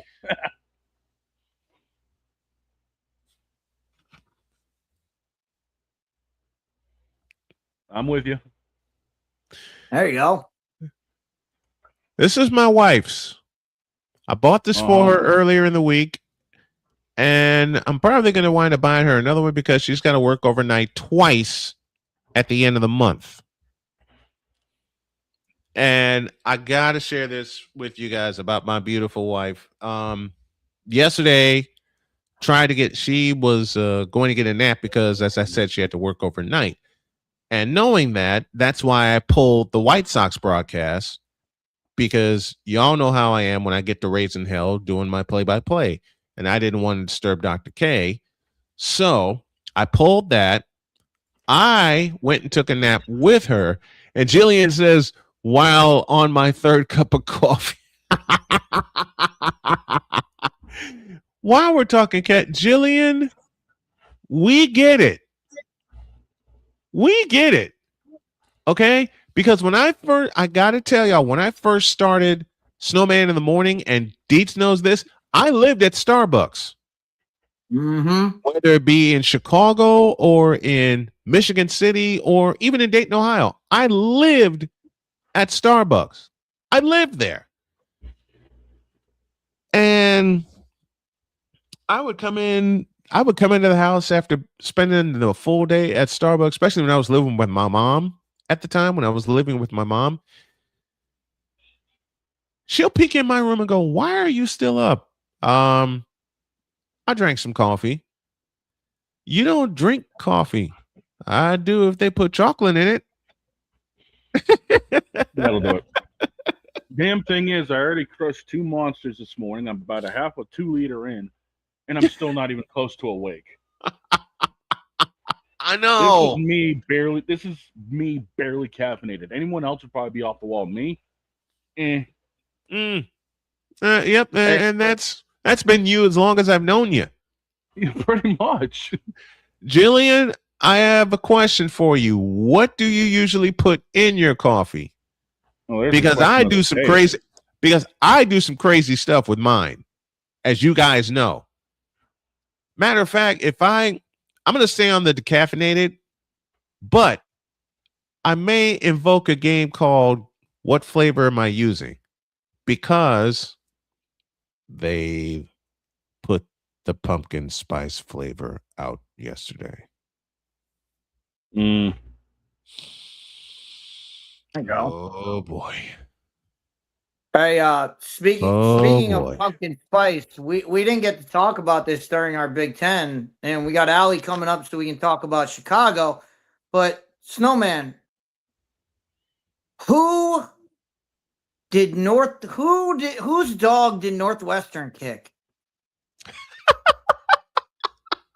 Minnesota's. Let me read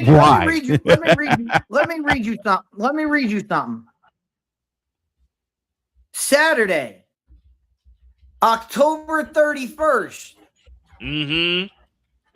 Northwestern travels to Outson Stadium to play Oregon for a Halloween night. massacre. Halloween, because they're going to get killed in Oregon. Halloween in Outson Stadium. Yeah, okay. So they're like, okay, you get to go play that game. 2 weeks after that, they are at the Horseshoe. Yep. To face Ohio State. In between, so you're like, okay, you got to go. So you got to go all the way to Oregon. You got to go all the way to Eugene, Oregon, for a Halloween game. That's Halloween havoc if I ever heard it. You got to play the 2 weeks after that on the road. 2 weeks after that, both of them on the road. Yep, so you got to see in between. Oregon. We'll give you something easy. We'll give you an easy one. No. Iowa comes to town. November 7th. In between Oregon and Ohio I want to know who's Iowa. I want to know whose Cheerios did North piss in last year, because they weren't supposed to do a damn thing. They beat Minnesota at Wrigley Field because Minnesota can't kick, and they wind up not only being bowl eligible but winning their bowl game. So that pissed them off. Yeah, I think what happened was the powers that be in the NCAA decided to say, hey, you know what? We're going to take this new EA College Football 27 and prove that it doesn't suck by giving Northwestern an absolute BS schedule for 3 weeks. And it's brutal. It's a brutal schedule. And Jillian's still hanging with us. Nothing wrong with some pumpkin spice. You know what while we're talking about, you know what I usually do? I usually suicide when I was drinking caffeinated coffee, I usually suicide it with like 2 or 3 different sweet flavors. I did it 2 days ago with pumpkin spice and chocolate caramel. Needless to say, I didn't sleep. But looking at this Northwestern schedule, they host South Dakota State. They get the next week off. It's like the NCAA is saying to them, we're going to prepare you for a bunch of ass kickings. So we're going to give you week 2 off. Then all hell breaks loose because they host Colorado in the last game at Martin Stadium. Then they go see the champs on a Friday night.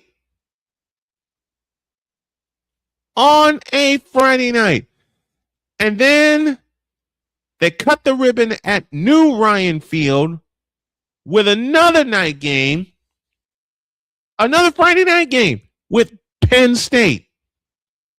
What? With the newly revamped Matt Campbell. Penn yes. State. And then homecoming against Ball State. I bet you that's going to be an afternoon game.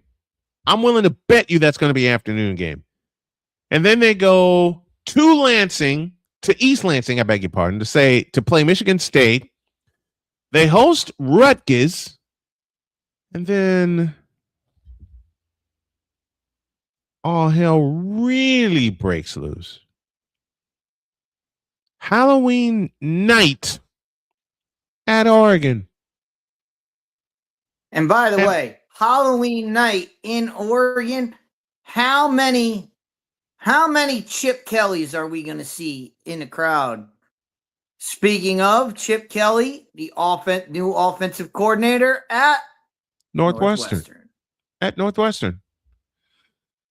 And then you gotta go back to Oregon. And then on November 7th, Dietz and I are going to fight because Iowa visits Northwestern. Good old Iowa. I will happily listen. When they get done kicking our ass, I will gladly play the Iowa fight song. I have no problem. Then after getting a pounding, and it doesn't matter. Even if you beat Iowa, you know we got to go see Ohio State. It doesn't matter. Then you get to go to. We got to go see. We got to go to the Horseshoe. And we have not beaten the Ohio State University since 2004. And that came in an overtime win at Ryan Field. Because I remember watching it, and I had a bet with somebody, and she said to me, there's no way Ohio State beats Northwestern. I said, oh, yes, there is. And she says, if Ohio State beats Northwestern, I'll buy you dinner. You're on. So as Northwestern was at the 1 yard line, I, of course, called her and gave her the play-by-play call. She didn't like me after that because she called back and said, I guess I owe you a dinner. So after Ohio State happens, and then we go to Minnesota, where Paul Allen doesn't have to worry about his drinking bill. And then we host Illinois. For the first time in a while, Illinois and Northwestern are coming off of bowl wins.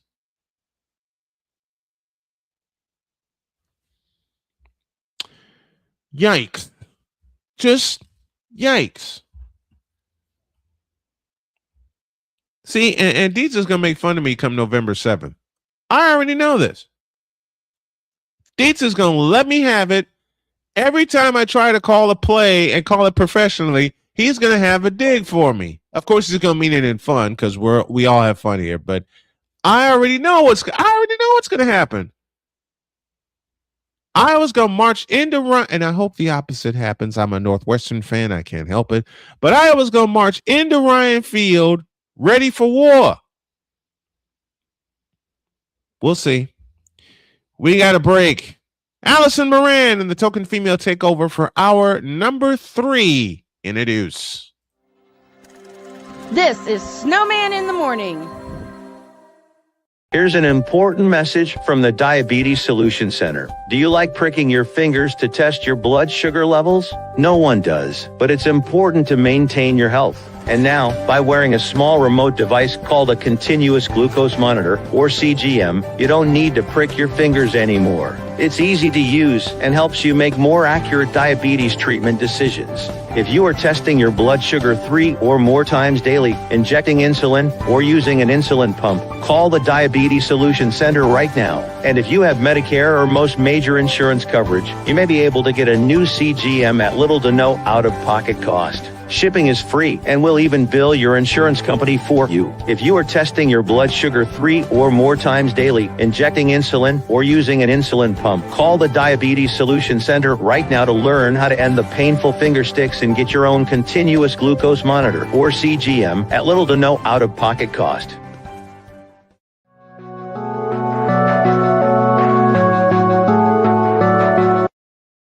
I want to do a TED Talk, but I don't have anything to talk about yet. I'm getting there. Life is for the living. We're not here that long. You can learn anything you want to learn without any money spent. What do I really enjoy? What do I really want out of life?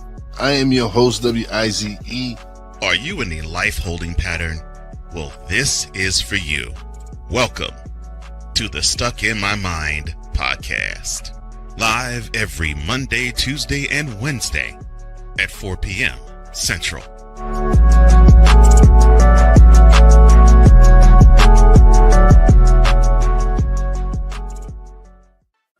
Drew Willingham.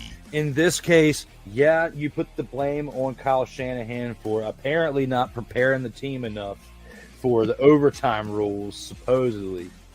Cole Johnson. Peyton was considered the winner, and he was the darling of all darlings for Darrell. With a special appearance by Tyrone Alizé McDummy. Ain't nobody calling me. Text. Delete! Delete! Delete! Delete! Delete! Delete! Join these two football enthusiasts as they give you Total Football Talk. Live every Monday at 4 p.m. Eastern, 3 p.m. Central on the Sertoba Media and the Comey Media YouTube channels.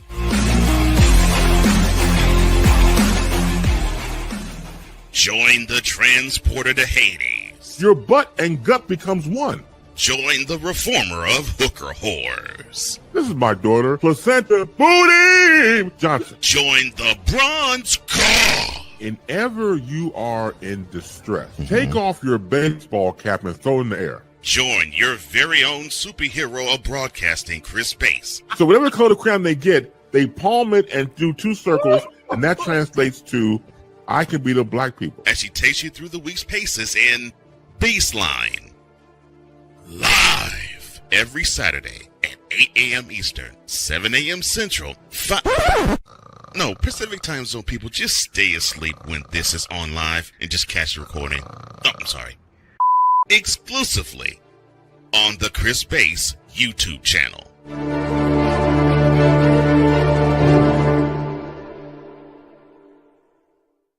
Cause we take this job so serious. I'm on Alarm Island. Give me them cocks! What in the all types of blue hell? This is Snowman in the morning. Why?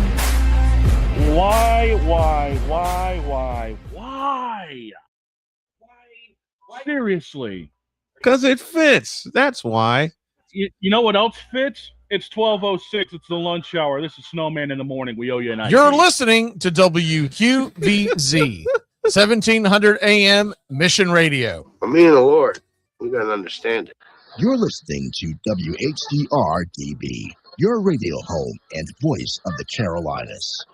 Broadcasting live in your region, across our nation, and around the world, this is Snowman Multimedia. To all you Brock Purdy and San Francisco 49er haters. Well, that game sucked. I am cute. The is that? You tripping. Who told this lie? Shut up. Darrell Jones has no brains. His football acumen is the same capacity as Gun Run's moral capacity. We're waiting for Allison Moran to drop by. Fever lost a tough one last night, so they now have officially won 5 out of 6.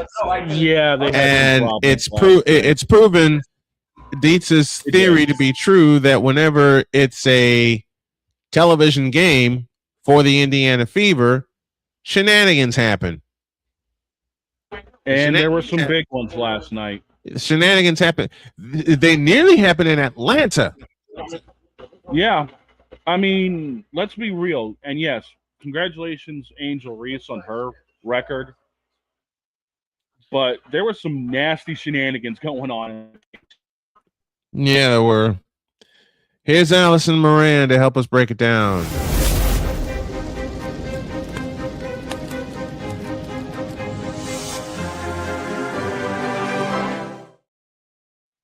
He does indeed set the standard, and in her 4th season with Snowman in the morning, damn, Allison Moran.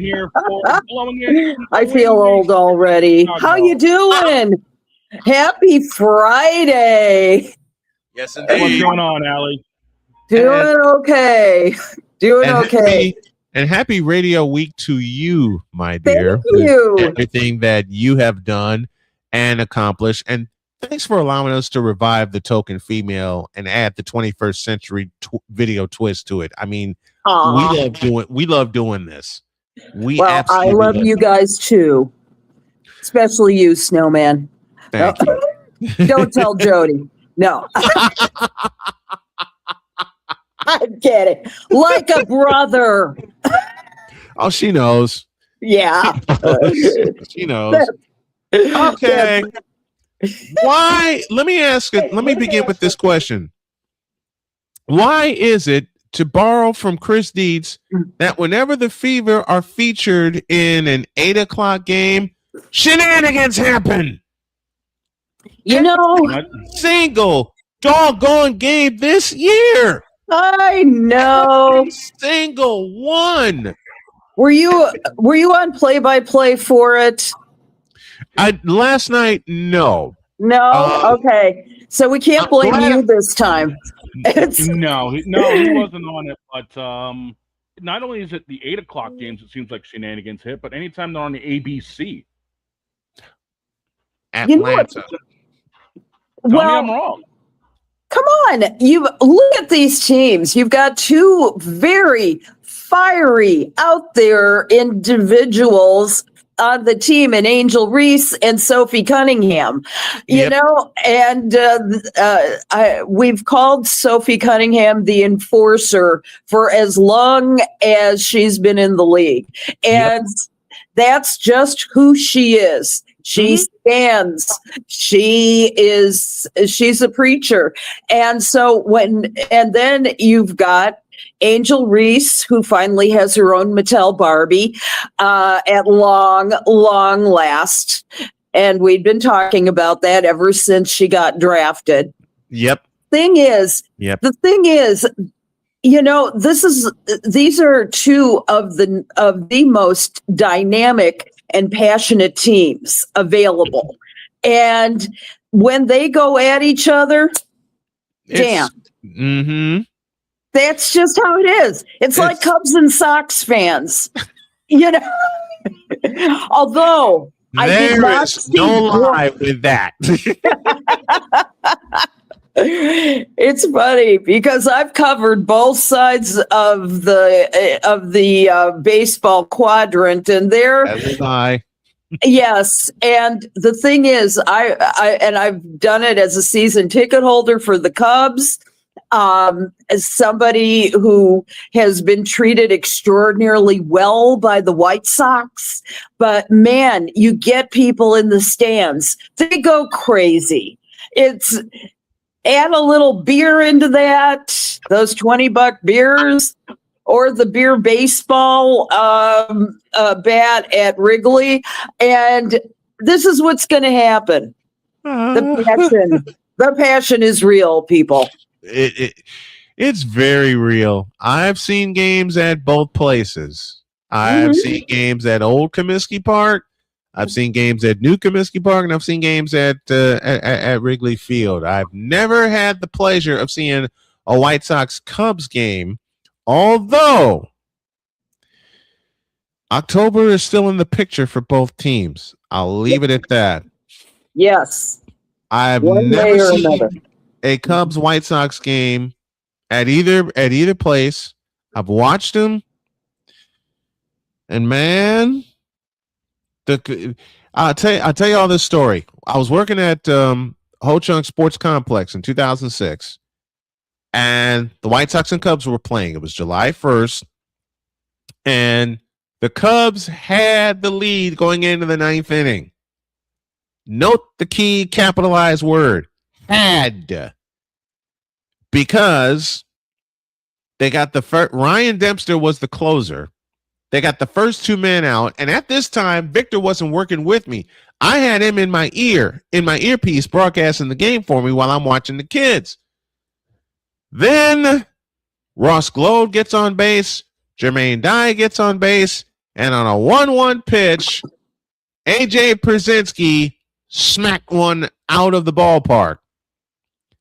I love AJ. I so love AJ. So do I. So what happened? In the concession stand all come flying out at me while Victor is doing play-by-play for this home run, and they tell me AJ just hit a home run. I get a break finally, and I say, update from Wrigley Field. AJ Przinsky, and I paused for a little bit, and everybody was looking, including the kids, and I said, has just hit a 3-run home run. The White Sox fans on my right go ballistic. And I gave the updated score. I said, we're going to the bottom of the 9th. White Sox 8, Cubs 6. And Allie will love this part because I had a bunch of Cub fans to my left that all screamed at the top of their lungs, no! Oh, yeah. That's what we would have done. Later that day, we all were cracking up at the Cub fans and White Sox fans alike. We were hanging out in the concessions when I had a break. We all were cracking up at that. That was awesome. The divide is very real, but if you put a bunch of Cubs and White Sox fans together and there's beer involved, there will be some comedy. I have seen it. If you want comedy, you should see what I've got standing next to me right now. I got a couple of friends doing the Biggie New Day dance right now. Oh no, not that. That's We why got I've a been- camera on them, maybe. That's gonna be fun. Do they have wait till the new? That's the biggest question. Huh? What's that? I said, but do they have pancakes? No, they ate them. Exactly. the New Day. Exactly. It's the They New Day. ate them. Yes, Can I say one more thing off topic for it. about the what the controversial WNBA games have done for the league? Do you want me to tell you? Go for it. WNBA games on the ESPN networks are averaging 1.2 million viewers a game. I mean, those are unheard of numbers in previous years. That was half. But look at now you've got these controversial and fun players and rivalries and personalities that make the game more interesting to watch. So that's part of the reason why it's starting to become showtime to my mind. And must see viewing in that regard. So I'm, as long as nobody's drawing blood, right? Or maiming, it's all good. It's creating more of an interest in the league. However, the first time somebody slams their head into the court, I am saying it's got to stop. Yep. There was a game where the Fever played Atlanta, and Dog and I were talking throughout the course of that game, and he even asked me, Jody even asked me, "You going to put the headset on for that one?" Nope, I'm on a boycott. And she says, "Why?" I told her why, and she says, "Good move." But I did peek at that Fever Atlanta game. Once upon a time, Atlanta led by, I think they led by double digits in that game. They led by double digits in that game. Dog gets a hold of me and says, "Here we go again." And I walked away from my desk. I said, "I'm not surprised." And he says, "You should see some of these calls. You don't have to tell me." Angel Reese and Caitlin Clark get together. Shenanigans happen. Yeah. Right? It always happened when the Fever played the Sky, especially the two in Chicago where Caitlin Clark did not play. Yeah. There were still shenanigans. It makes no difference when the Fever and the Sky play. They are the Cubs Sox rivalry of the WNBA. So they are, which I think is great. I look at you've got with the Sky. They need, and I mean desperately need, some spark. They have 2 games of wins, but they were against the Phoenix Mercury and the Seattle Storm. And if you can't beat them, you got nothing, baby. It's true though. It is very, very true. We went to overtime the first time we played Chicago in what was a terrific game. Seattle stretched us to the limit, and then Caitlin Clark buried a 3 to basically win the game. They won by 3, 110-107. So the biggest fears that we have talked about are happening in Kathy Engelbert's eyes. The Fever won 5 out of 6. They're sitting in 3rd in the standings. They're floating between 3rd and 4th. They're in front of Las Vegas. And then there's the thought The what if thought from last year is what if they hadn't called that ghost foul on Aaliyah Boston in Game 5? Yeah, is in Vegas, and that occurred at the end of regulation. Mhm. And my stance is they don't call that foul. Indiana sneaks out of there and wins the series the same way they did against Atlanta. It certainly is possible.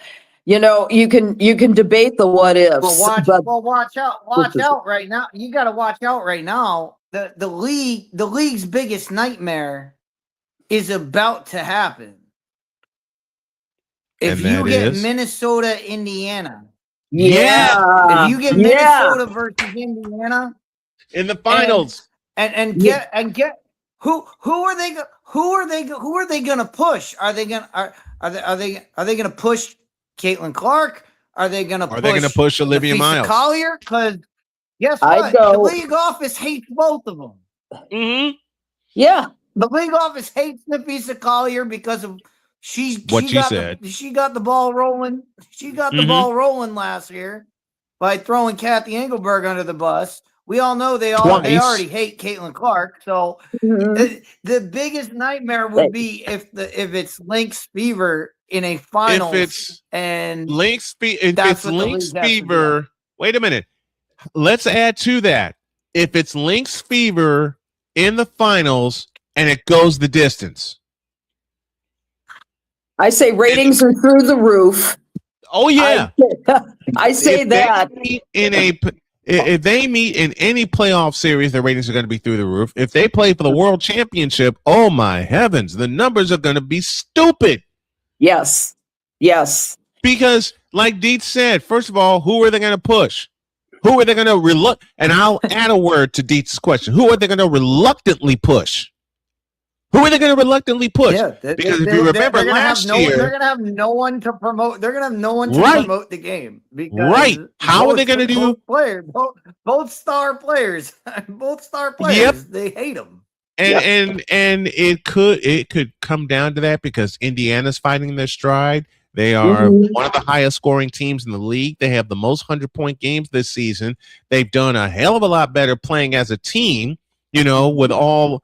Dietz said it earlier in the week. All the controversy now is floated towards Sophie Cunningham, so Caitlin Clark can just play ball, and they have gotten their act together. They've won 5 out of 6. You got Minnesota, who's just blowing people away, sitting at the top of the league right now, and not many people expected it. No, let me change that. Very few people expected it because of the injury to Nafisa Collier. Then Olivia Miles shows up. And we can have a collision course between Minnesota and Indiana, 2 teams the league does not want to see in the finals, let alone a playoff series. You know, and speaking of Minnesota and Olivia Miles, how's Dallas? How's Dallas feeling right now? Like I bet they're glad they've got the 3-point champion on their team. Oh wait. She's done. Oh wait, she's injured out for the year. Yeah. How sad. And what's more, because AZ Fudd and Paige Beckers are a couple as well, they're going to have Paige is possibly going to be fairly distracted taking care of her of her significant other. So you know, but you know what Paige will say is, on the court, I'm just on the court. I will play for AZ. I will make sure that the game gets its due, but at the same time, when your partner's sick, as my boyfriend was last week, that's a concentration. Yep. We spent the entire weekend in the hospital. I just called it an interesting place to have a date. But listen. But the big problem is, I mean, the one you could have had is out there scoring 25 points a game Yep. And carrying the Minnesota Lynx right now. Yep. I You mean, could have had that on your team. Yeah. I mean, some hospitals have decent cafeteria food. So I mean, You know, I cannot tell you how many date nights Jody and I have had in as many trips as I've paid to the hospital in the last 5 years. Because as long as we do it together, right? Exactly. Exactly. When I came out of surgery, I saw my wife and I saw my in-laws, and my brain said, "Okay, we can go to sleep." Went to sleep. Woke up the next day. One of the first questions out of my wife's mouth: "Are you hungry?" Yes. Yep. I had to go a full 24 hours without eating, and my body was mad at me. I'll bet. But in all seriousness, we had to ease back into that because I just had 5 organs taken out of me. But Jody joked around, "Are you hungry?" Yes. Mm-hmm. What would you like to eat? Yes. The running joke here on the program.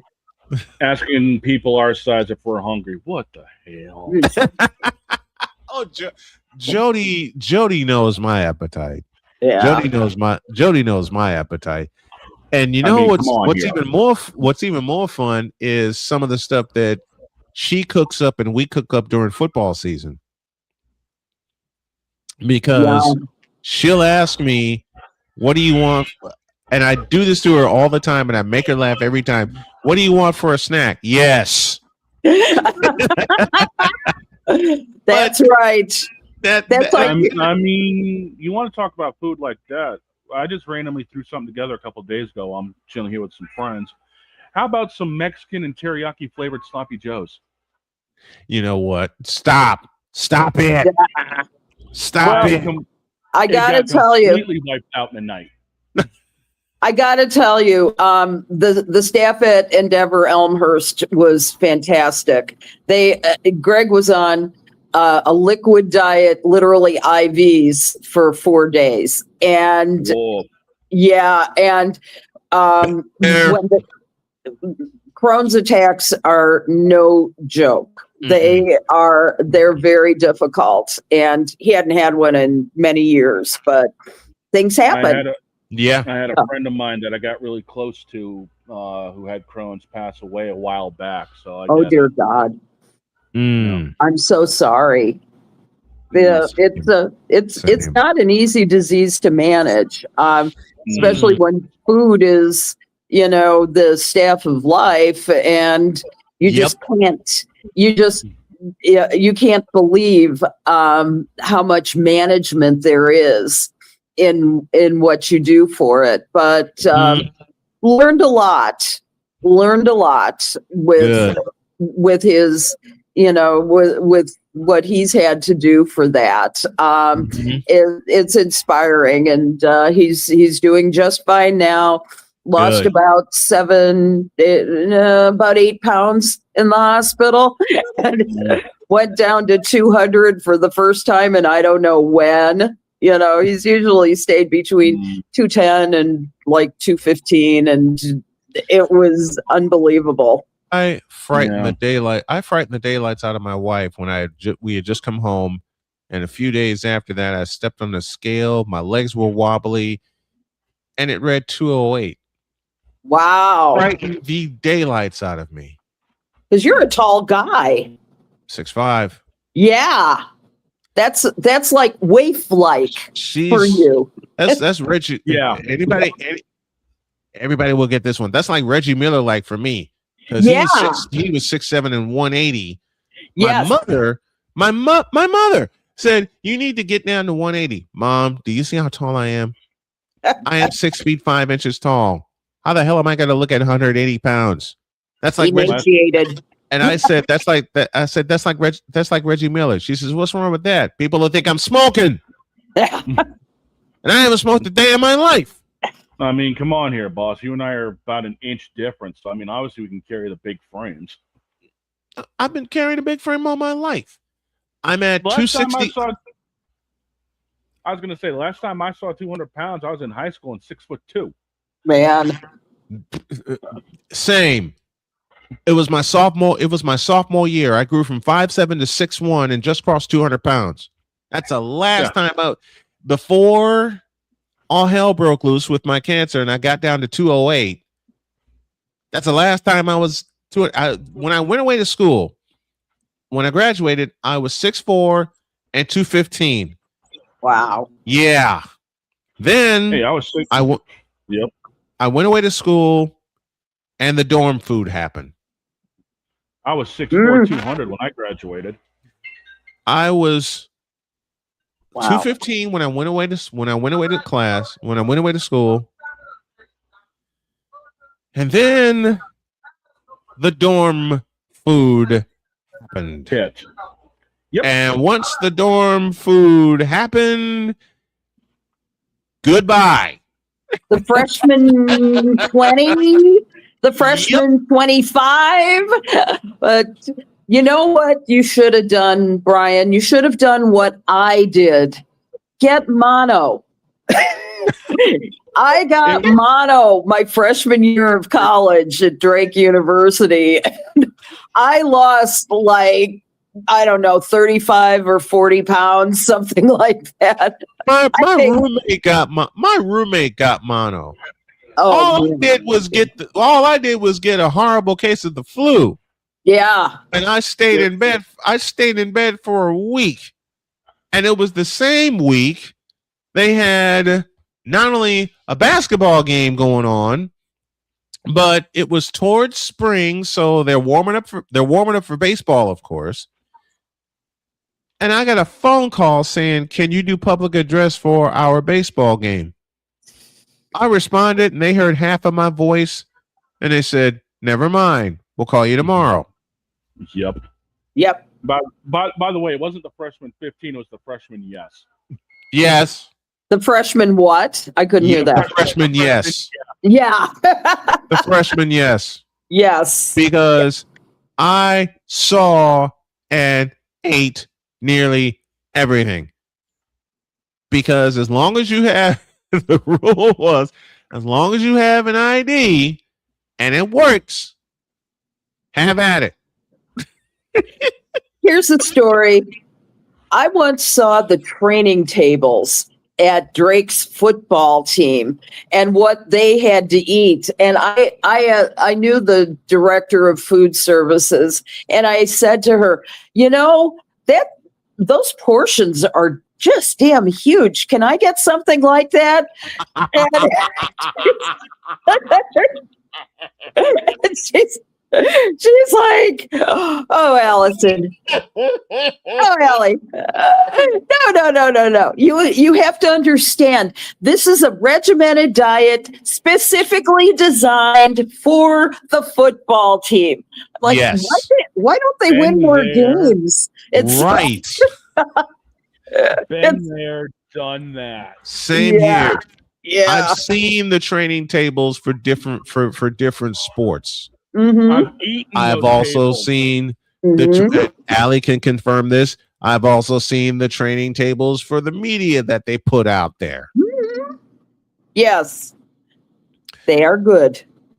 Mostly, they are very good.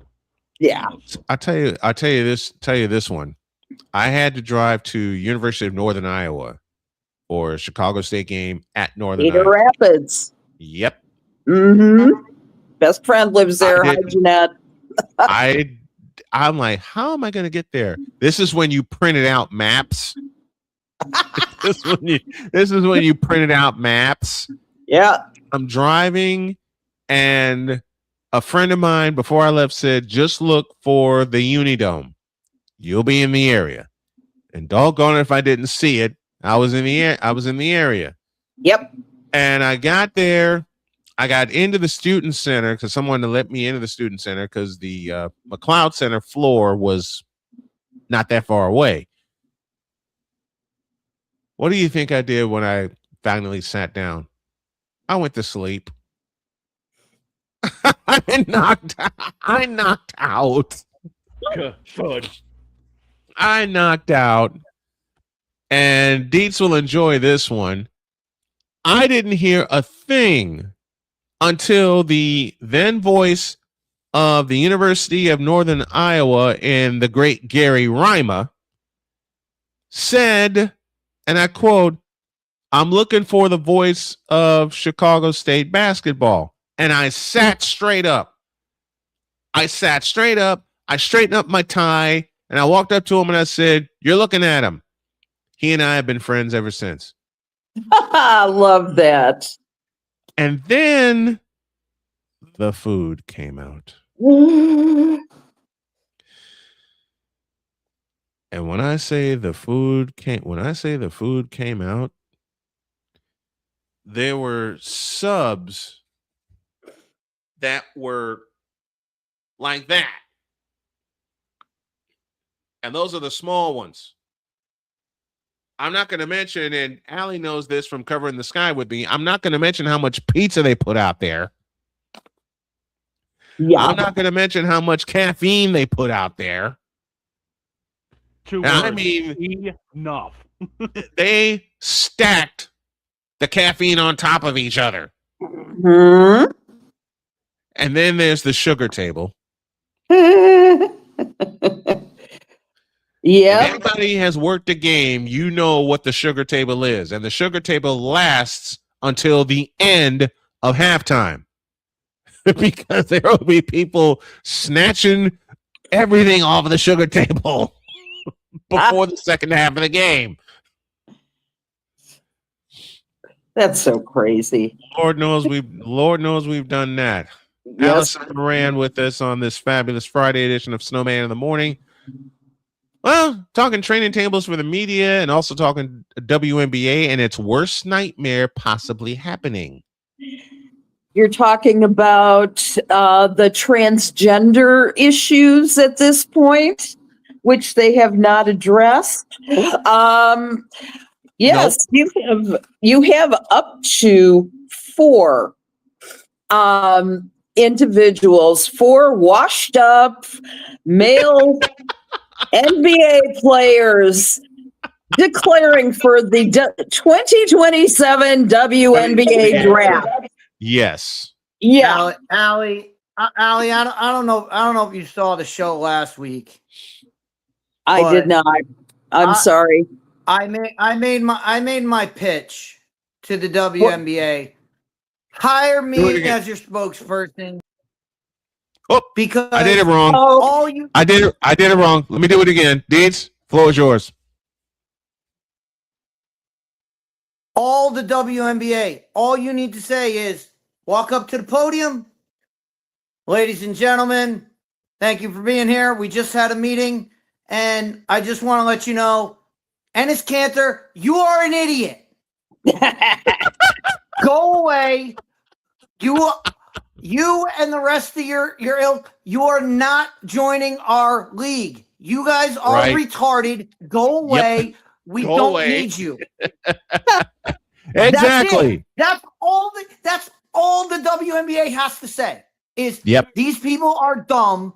They're not joining our league. End of story. End of discussion. Mm-hmm. Yep. And for some reason, they can't say those words. They cannot say the words. They're too cowardly to say those words. I just don't understand why they can't get it through their head. Just tell these people you are this not is a women's league. You are not joining our league. You're not. It boggles my mind. They've had. Get me back on. They have had 3. Here we go. 3 separate meetings. Yep. About how to deal with this issue. There's no dealing with the issue. You come out and say, this is a sport. This is a women's basketball sport. That's what it's for. And all these men that want to apply, get out. Mm-hmm. That's it. Let me just. And this whole issue is put to bed. Dietz, here's the deal, though. There is no further definition of the woman except to say in the latest collective bargaining agreement that only players who are women are eligible to play in the WNBA. Now, it doesn't say that they are transgendered into it. It doesn't say that they do not define a woman as, having any biological set of attributes. So the thing is that technically Enes Kanter, as much as I do not wish him to do this, he has, I believe that him, Royce White, name I can say Royce really, White. yeah, Royce White, both said that they identify as women. Okay, where's the evidence? Where's the evidence that they identify at all as women, except for saying so? Now, that makes a mockery of what a woman is and what a transgender woman is. Do they feel these feelings? Do they, do all feminine things? I haven't seen any evidence of that. And I would like to know if indeed they'd even thought through any of this. It's ridiculous. Now, they both denied. You want to know how much thought they put into this? About a pitcher of beer. No. That sounds about right. No. That's short. Yeah. That's short. Mm-hmm. You know how much thought they put into this? That's just not true. They have put a lot of thought into this. Do you think so? I mean, really, Dietz? I don't. They are actively making a mockery of the WNBA. And the WNBA, the thing is, the WNBA, they do not have the, as my football coach used to say, the intestinal fortitude to stand up for themselves and say that we're not entertaining this garbage from these idiots. Right. Yeah. That's what needs to be said. That's the league needs to say. We're not entertaining these people. These people, we're not even dealing with them. We're going to deal with the issues that we're going to present. And they need to come out and formally say, this is what our league stands for. These are the people this is how you join our league. And this is how you go through it. And if they want to say, hey, if they want to go the Olympic route of biological women or all the other sports leagues that have done this, right? They can go. That's the easy way to do it. But the easiest way to do this is just shoot them down right away, tap them take them out at the knees, and move on, and start the process of saying, this is how these are the steps a transgendered person needs to do before they are put into our league, because our league is for women, and you need to say that outright. They got to be specific. They got to be specific. They absolutely, and Dietz, you're absolutely. They have to be absolutely specific on the requirements. Dietz uses a word all the time in college football. What are the requirements? I know requirements is not the word. Criteria. What is the That's criteria? the word I'm looking for. Criteria. The criteria is that, and certainly that can be discussed and that can be drawn out to this. These are the steps that need to be taken. These are what we need. I'm not gonna lie to you. I'm not transgendered. I know 2 transgendered people, and they don't play sports, so none of this matters to them.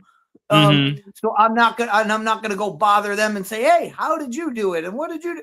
Like to yours. So I don't know what those steps are. But there are clear steps that can be followed. And the WNBA needs to stop worrying They need to identify them. About what their perception's going to be online, what the people in one fringe campaign are going to say, because as I've been saying over and over again, the 95% of people do not give a crap about any of this. They don't care. They do not care.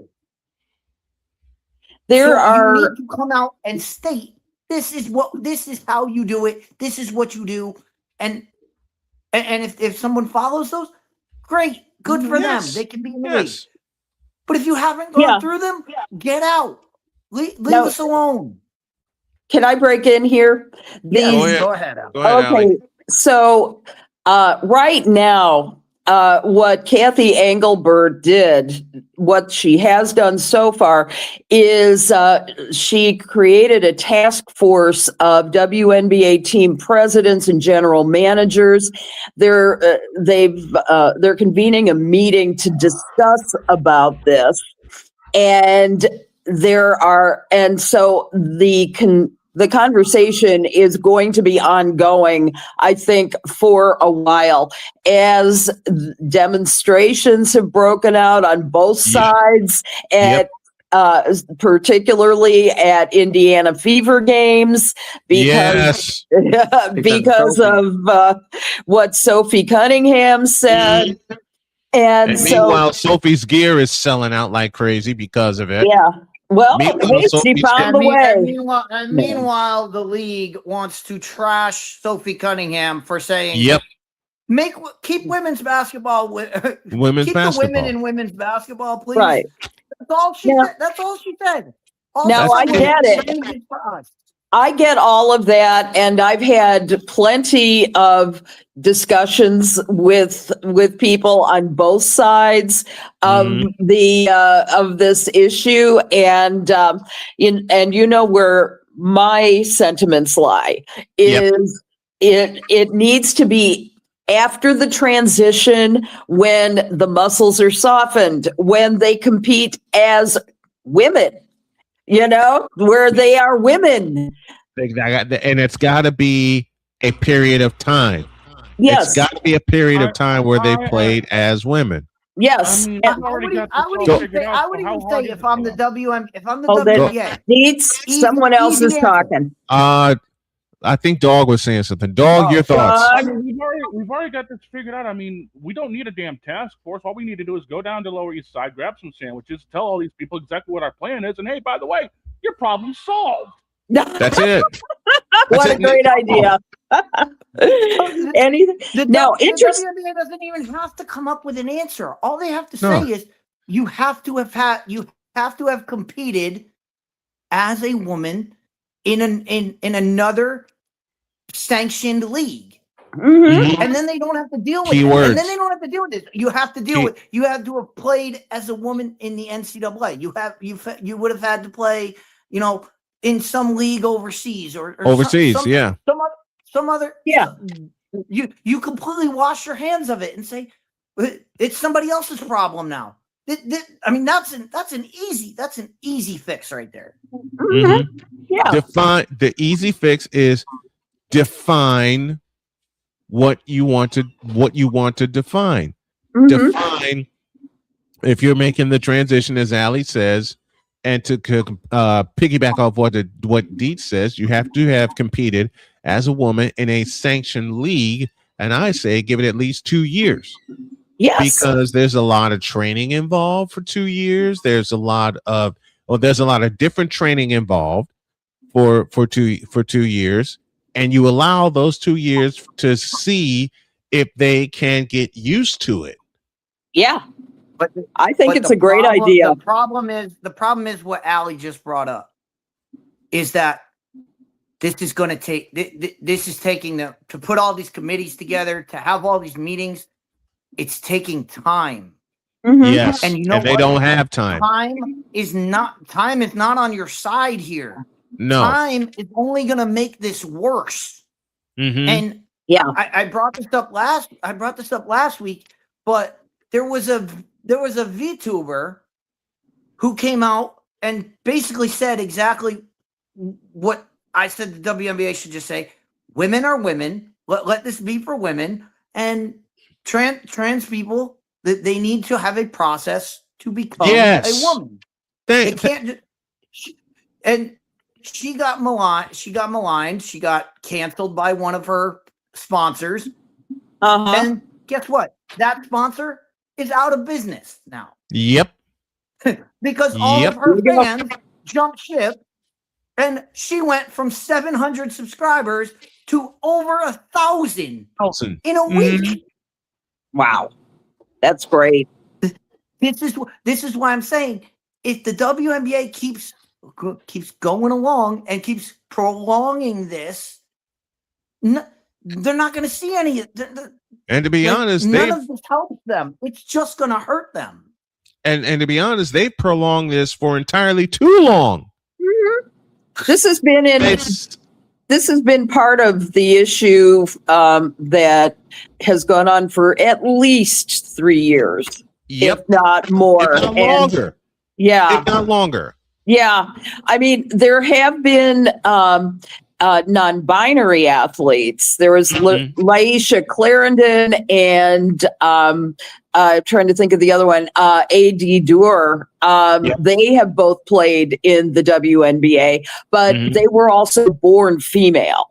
But they just did not, so their skills were probably commensurate. And not transitioning in the way that what we're talking about right now. But there have been no known transgender women ever playing in the WNBA.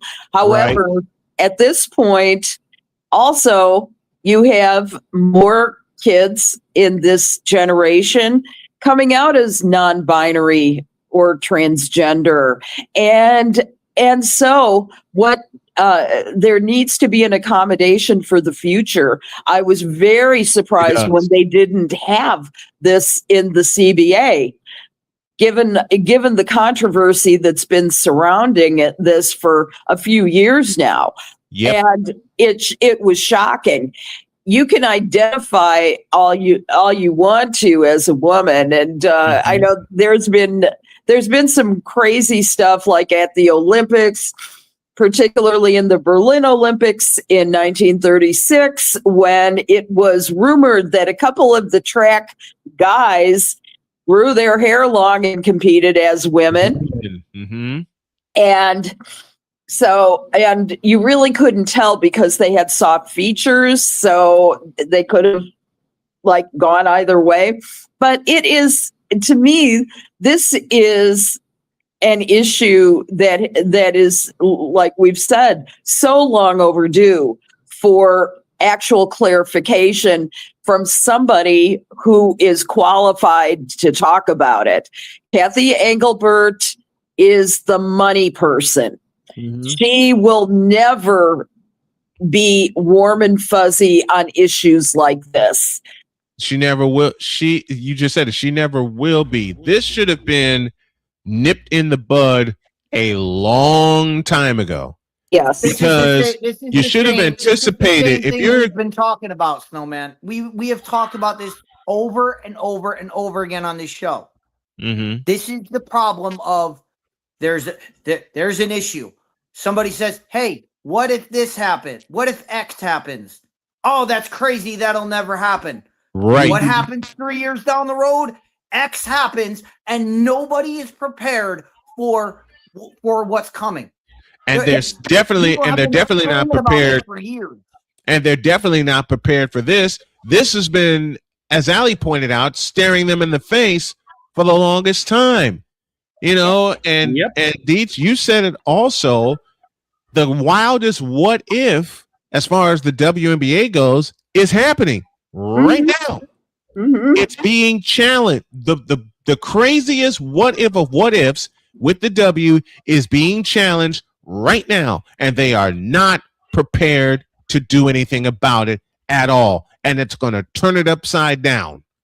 Well, what am I talking about? It's already up. It's already upside down. It's going to flip it sideways. Look at the way we're talking about it.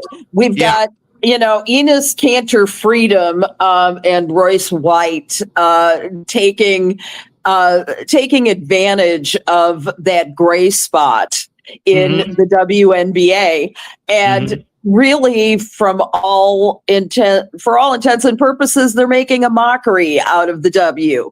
And Kathy Engelbert and the team should not have allowed such a thing to happen. Exactly. It should have and I didn't read word one about anything that Kathy Engelbert has done to directly address their remarks about women. About these, they now identify as female. And like we said, well, we know the reason. Hold on, Dietz. Well, we know the reason for that. They won't deal with it. They won't deal with it in their own statement. In their statement the other day, last week, they said in their statement, we're more concerned about our players being harassed online. This is what they're focused on. They're not focused on this. They're focused on online trolls. Trolls. You have to balance. They know better. They should not be focusing so hard on one issue that the other plates start dropping as they're spinning. Right? It's so difficult to watch that because we all love this league. We all are rejoicing in its growth and the interest, and it's the reason why you have me on is to talk about it. Yep. I mean, if there was nothing worth talking about, we wouldn't be here, right? So it matters. It matters for the future. It matters to the kids who are coming up now who want to have real role models in the sport. I know that every player I ever introduced my kid to was somebody that they looked up to and admired. And it helped them to clarify who they were. My kid, they because they understood the players. They had an innate understanding of who those players were and how much they impacted her. And she learned. I should say, my kid is non-binary. She learned to fight. They learned to fight as a result of having these role models. And, they were around when Elena Della was part of the Sky, and they met Sylvia Fowles. These individuals made a difference personally because they were willing to come and talk to Lev and become, an influence in their life.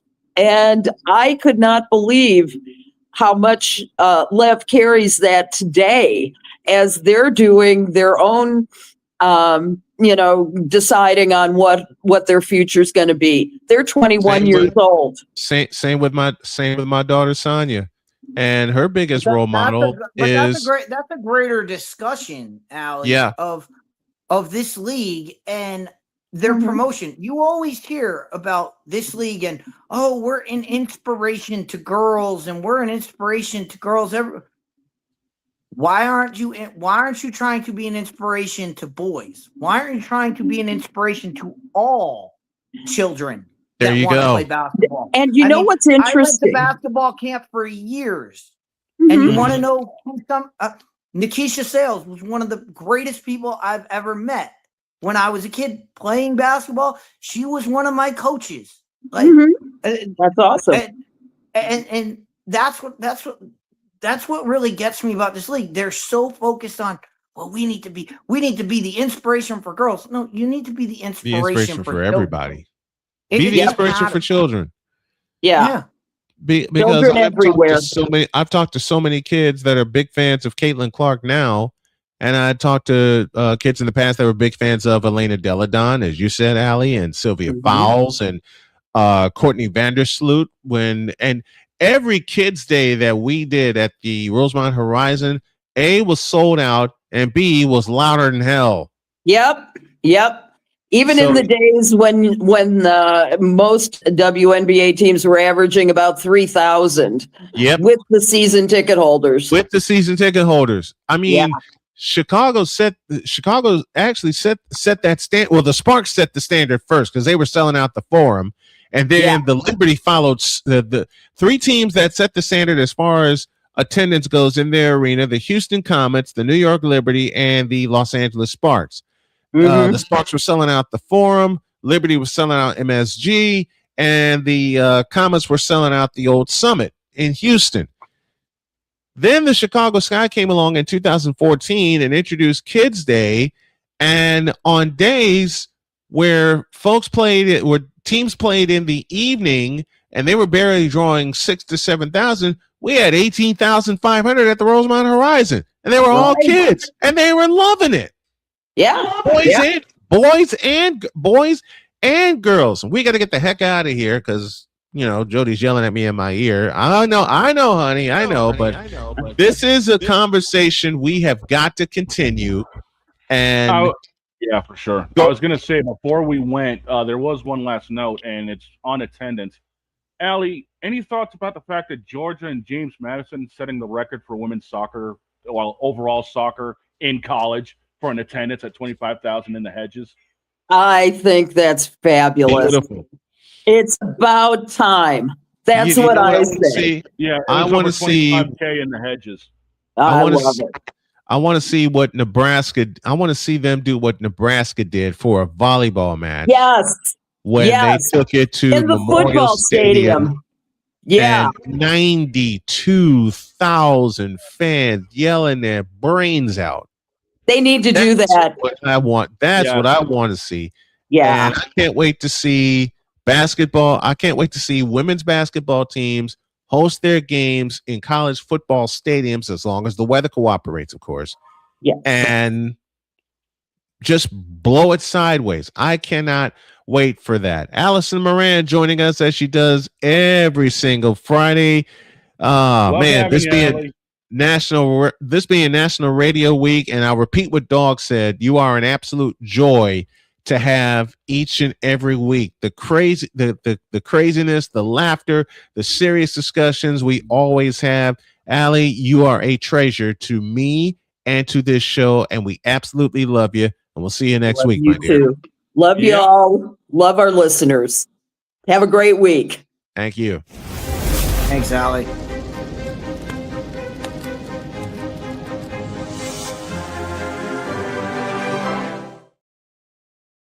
Now, before we get out of here, there is some breaking news. Stupid University is adding a new class, Business Practice 101, taught by Kathy Engelbert, Associate Professor Vince McMahon.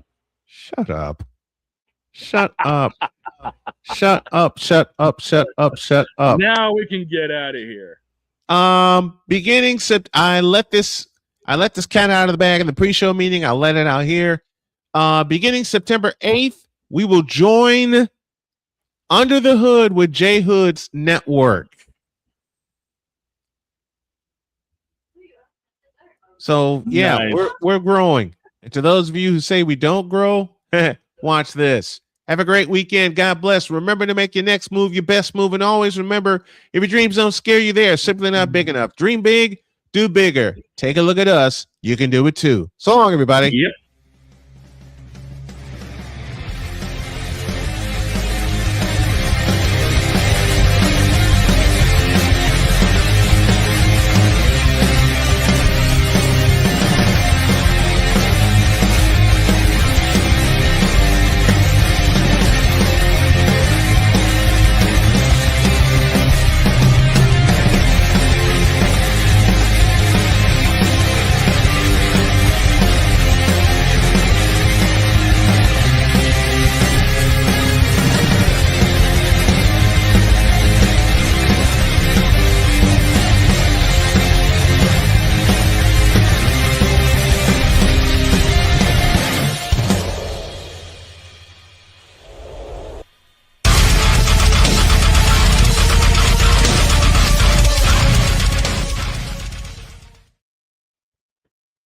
Too bad you'll never see the Bruins in that closing collage.